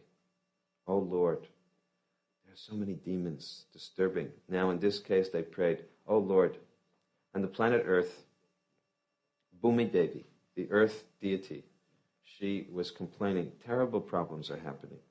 There's this Kamsa, you know who Kamsa is, very wicked demon, and so many others, Shishupal, so many big demons, Dantavrakra, so many terrible demons are there. And therefore, my Lord, we request, could you please come and kill these demons, get rid of them, bring peace to the earth again. So here it mentions by Kunti, others say that the world, being overburdened like a boat at sea, is much aggrieved, and that Brahma, who is your son, prayed for you, and so you have appeared to diminish the trouble. So this is one of the reasons why the Lord comes. Paritranaya sadhunam vinashaya chaduskritam dharma samstarpatataya sambhavami yuge yuge. Yuge yuge. Again and again he comes. To paritranaya sadhunam, to protect the devotees. Paritranaya sadhunam. He comes to protect the devotees and to annihilate the demons. Duskritam. Duskritim means duskrit. Duskriti. Those who are impious. Who are impious? The different types of persons are mentioned. 4 types of persons are mentioned. Those who are very foolish, ignorant persons. Namam duskritina mudha. Prapadyante naradhama. Maya pritagani ashuram bhavamashutaha. 4 types of impious persons do not serve God. Who are they? Mudhas, foolish, ass-like persons. A mudha is an ass. Persons who are like beasts of burden, all day long trudging back and forth, working for making a living to eat and sleep. Do you see any of them in Holland? That's the maximum part of the population, are mudhas. Then Naradama. What is a Naradama? The lowest of mankind. The mudhas are not even considered human. Mudhas are 2-legged animals. Naradamas are more or less like a type of human, but very low. The lowest humans. And they form themselves into societies, but their only business is to enjoy social activity. They make clubs, Lions Rotarian clubs, and basketball, baseball, football clubs, and art clubs, and opera clubs. They do so many different clubs, social clubs, dancing clubs, endless types of religious clubs even, you see. There still may be Naradamas. So many clubs of social life, but they don't know what the real goal of life is. And therefore they never serve Krishna. These are Naradama. Maya Pritaganis, who are they? Very clever, sophisticated intelligence. And with their intelligence, they can figure out that God doesn't exist. The mudhas don't even think. The Naradamas are only thinking about sense enjoyment. The Maya Pritaganis, they think about God. But they think about God as something to explain doesn't exist. In other words, Maya Pritagani. Gani means an intelligent person, one who has knowledge. But in this case, Maya Aprita. The knowledge has been stolen by illusion. They're under the illusion that they themselves are all important. So they have no faith in God. And therefore, they use their so-called intelligence to explain that God is non-existent, or that God is impersonal, or that they themselves everything can become God. This is Maya Pritagani. And then Asuram Bhava Mashritaha, big demons, who accept that there is God and they say, we want to kill him. Just like Kamsa was such a demon. We want to kill him. So these types of persons are diskritina. And to deal with such persons, the Lord comes. However, it is explained by the commentators that the real purpose of the Lord's coming is not simply to deal with the demons, because so far dealing with the demons is concerned, practically anyone who is powerful could do that. In other words, if the Lord wishes to, he can empower someone to deal with the demons. Right? He can give someone the power to kill off the demons. So the real reason why the Lord comes is to satisfy his devotees. Anybody can kill a demon. But if someone is just like, I give you an example. Supposing disciples are waiting for their guru to come. Right? Now, some other guru may come, and that's very nice. But still, the disciple has some special affection for their specific guru. And really, they won't get satisfied until they see their Guru Maharaj. Isn't it true? They have that feeling. So, in the same way, if someone is very attached to Krishna, if they're a devotee of Krishna, and there's so many demons around, Krishna could say, okay, Lord Ram, you go and kill off these demons. Okay, Lord Nrsingadev, you go and kill off these demons. Okay, Prithu Maharaj, I'll empower you. You kill off these demons. No problem. But if Mother Yasoda, right, wants Krishna to be with her, and Krishna says, okay, Lord Ramachandra, go and satisfy Mother Yasoda. Okay, Lord Nrsingadev, go and satisfy Mother. Is it possible? No. Mother Yasoda has only one thought in her mind. I want my baby. Where's Krishna? So, when it comes to satisfying a devotee, only the Lord himself will do that. And only the Lord in a specific form can satisfy the devotee who worships him in that form. Therefore, actually, Krishna came to satisfy the devotees of Vrindavan. The real fact of the matter is that all these reasons may be given, but there's only one reason actually why Krishna came. He came for Mother Yasoda, he came for Nanda Maharaj, he came for the cowherd boys and the cowherd girls, and he didn't come for any other reason. Because for every other reason mentioned, another form of God could have done, or even a very powerful, empowered living entity could have done. But to satisfy the Vrijbasis, no one but Krishna could do. So the real reason is this. Krishna came to give pleasure to the residents of Vrindavan. And this is the reason for which Lord Chaitanya came, because Lord Chaitanya is Krishna wanting to understand how the residents of Vrindavan love Krishna. Krishna is always in the position of being the one who's loved. But when he looks around, he sees that all the devotees around me, they have so much affection for me. What is it about me that attracts them? And when they are attracted, what is the feeling they feel? And what is the greatness, the nature of the love which they feel? So as Krishna thinks like this, what happens to him? He undergoes a transformation. He starts to take on the mood of a devotee of Krishna. Although he's God, he starts to think in terms of being a devotee of God. And that form that he takes is Lord Chaitanya. Lord Chaitanya is inside Krishna, and outside he has the form of Krishna's devotee. Specifically, the best of all devotees are Radharani.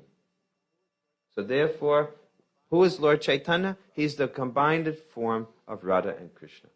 Krishna wanting to understand the mood of a devotee of Krishna. That is Lord Chaitanya.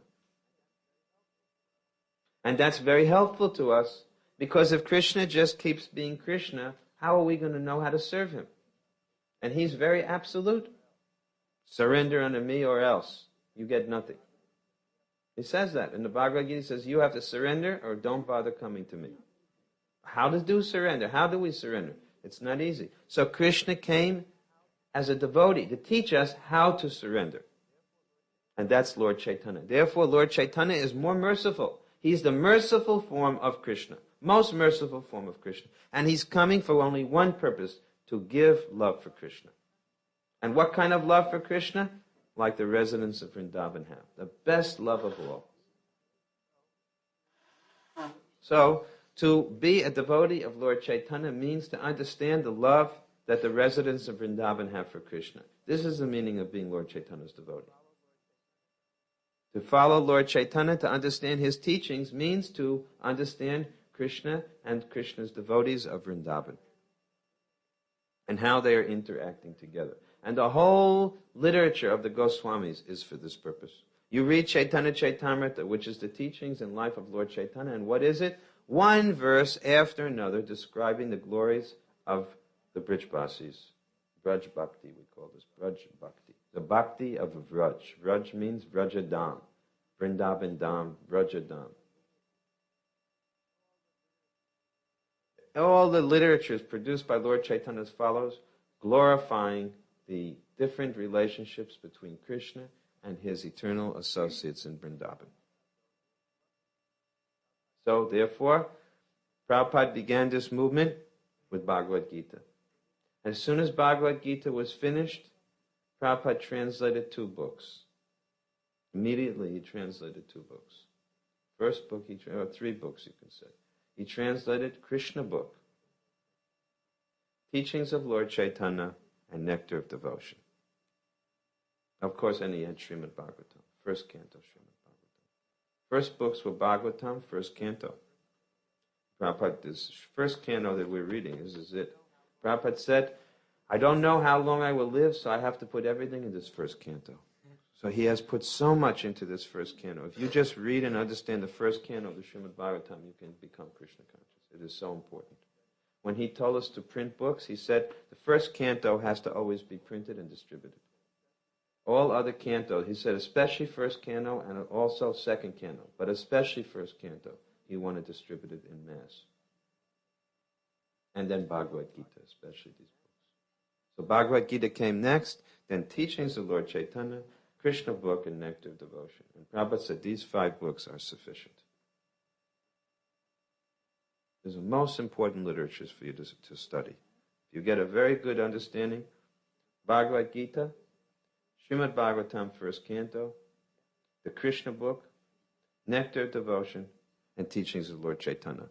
And now, of course, we have the expanded form of Teachings of Lord Chaitanya is Chaitanya Chaitamrita. And the expanded form of Krishna book is the Srimad Bhagavatam, the whole Srimad Bhagavatam, and especially that 10th canto, because Krishna book is the 10th canto of the Srimad Bhagavatam. So we have so much to do. In addition to preaching Krishna consciousness, we have to study all of these books. Everyone who wants to be a good devotee should learn these books. Prabhupada said, like a lawyer knows his law books.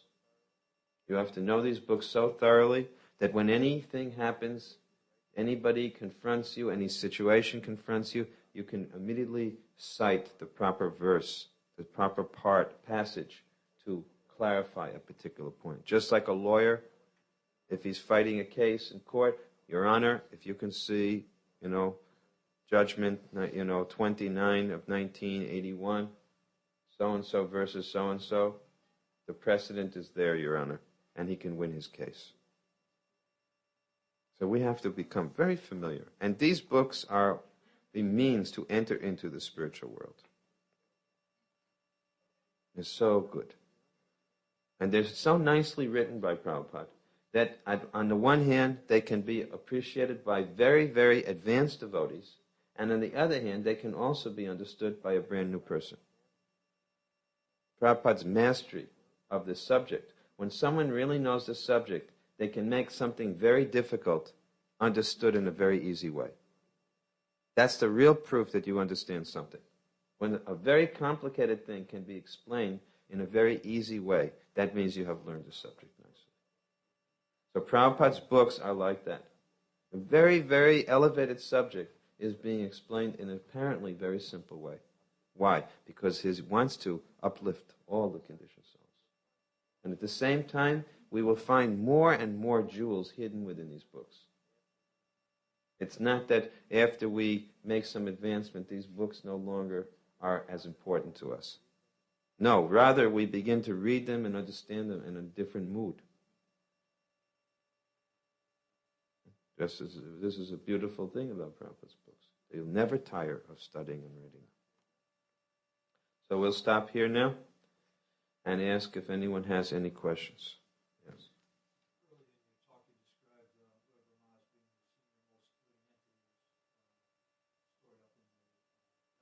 Mm.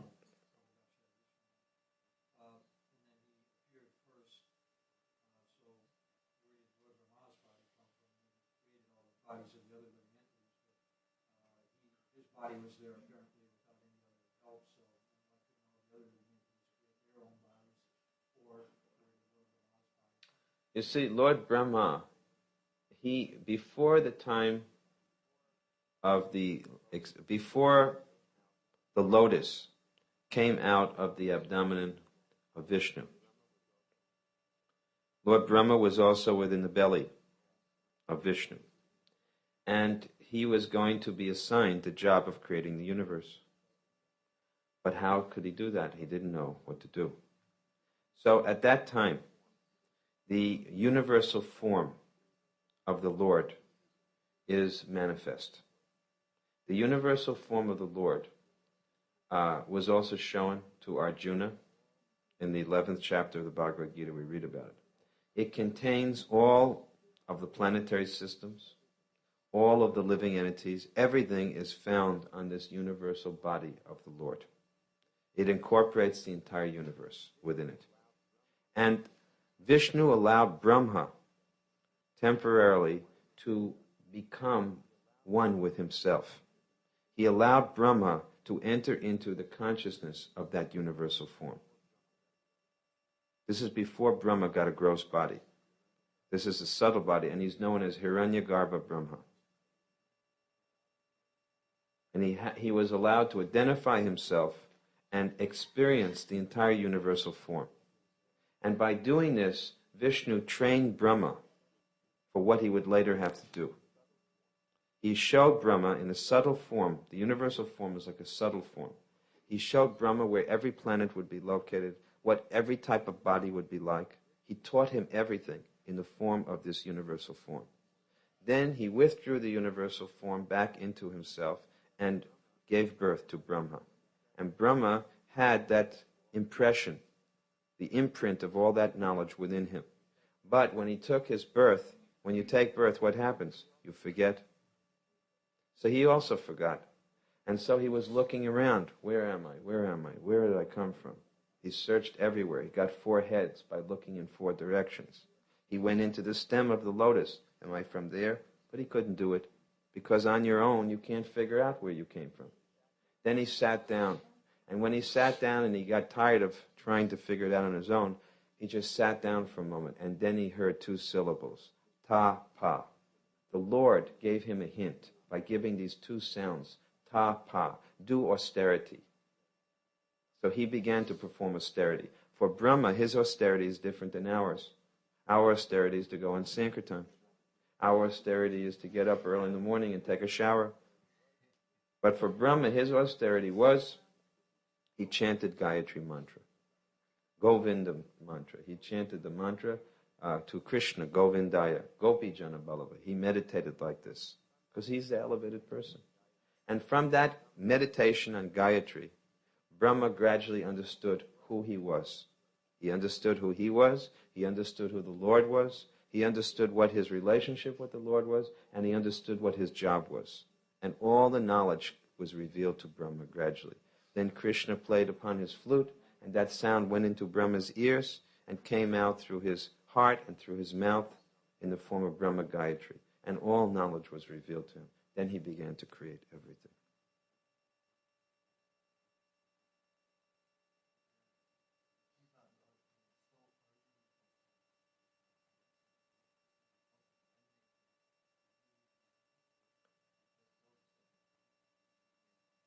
Yeah. There are unlimited numbers of living entities. So if the question is asked, will there ever be a time when all the living entities will just return to the spiritual world? The answer is no, because the number of living entities is unlimited. And therefore there will always be new living entities. There are always enough living entities impregnated into the material energy.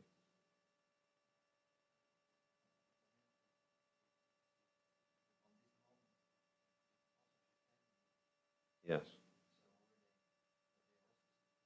Oh no, yeah. It's not that when we say expanding, it doesn't mean that they were not there and then he created them. It is an ontological explanation that one comes from the other. It's not as if, but you see, it's just like our way of thinking is that something didn't exist and then it got created and now it exists. But here it's more a question of one dependent upon the other. We come from, but it doesn't mean that we started as nothing and then we came into existence. But our existence is dependent upon the Lord. So when it says that the Lord created the living entities, it's not exactly that he created them, but it means to say that we come from the Lord. But we exist there eternally. We are eternally existing. Because the number is unlimited. The number, therefore, what I said at first was the answer to the question. I wanted to explain to you that you have to understand that there is a given truth, which is that the number of living entities to begin with is unlimited. There is no limit to them. It's not as if they will ever get exhausted, the number, as they gradually go back to God. There is unlimited number, without ability to count, an infinite number of living entities. So he can go on, there can go on being more and more living entities. The number is unlimited. As we discussed yesterday, there's a limit to how much we can conceive with our intellect and our logic and reason. We use logic and reason, and we are encouraged to do so. But at a certain point, we have to acknowledge that certain things are inconceivable. Just like, how can you conceive of infinity? You can only conceive of something that's finite. Infinity is very hard to conceive of. Yes? Some cups drink from, they're like a circle, and there's an animal drawn on it. If you know it is one animal, the picture on the cup, then you don't have to look around.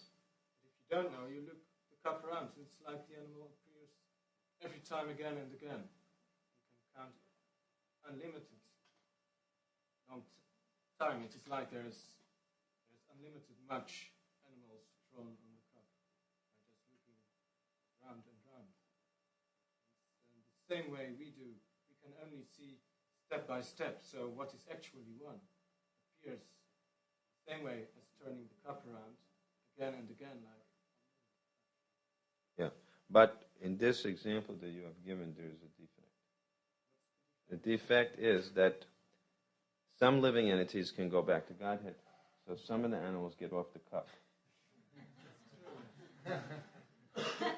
It's not that we keep seeing the same animal circling again and again, because some living entities can become liberated.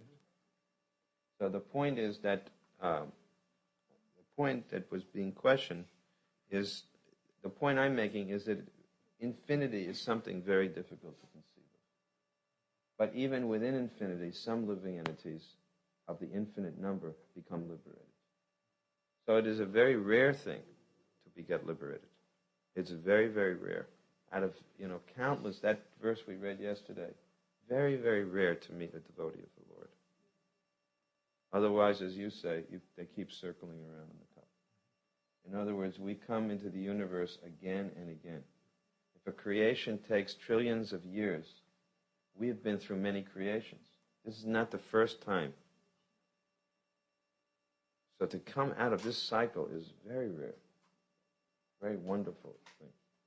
So now, please appreciate that you met the devotees of Krishna, that you have a chance now to finally get out of this cycle after countless creations, what to speak of millions of years. And if you miss this opportunity, oh, what a great misfortune it is.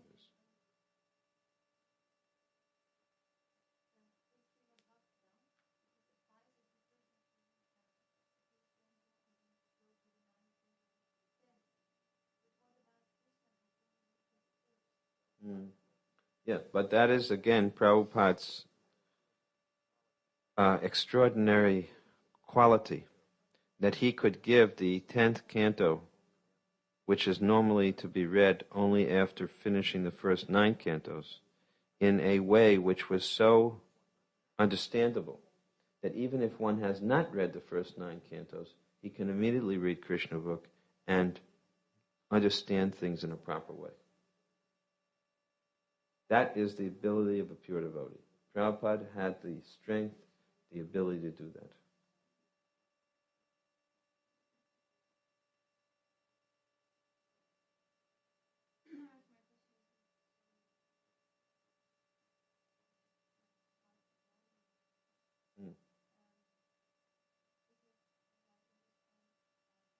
Initiation offered to everybody who joins ISKCON, or let's say if somebody joins the temple, but his activity or her activity is according to Varnashram Dharma not rabbinical, then is that person still offered Brahmin initiation? The main quality is Brahmin initiation offered to everyone or not is the question.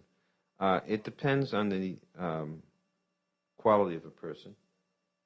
Prabhupada awarded Brahmin initiation, first of all, by seeing if a person was very steady in their service.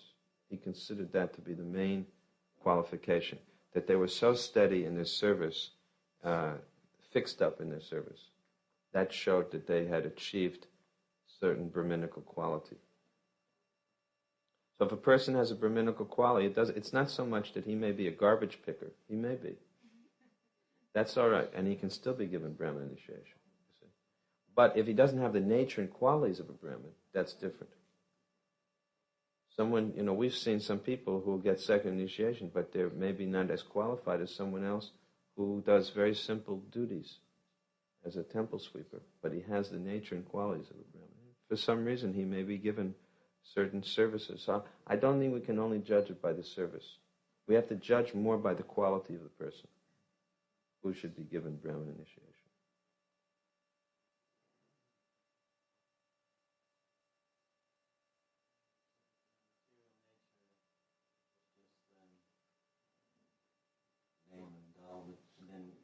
Yeah, dormant. And time and the jivas came and then it started moving. But also, when, for example, Shiva breathed out. Vishnu breathes out.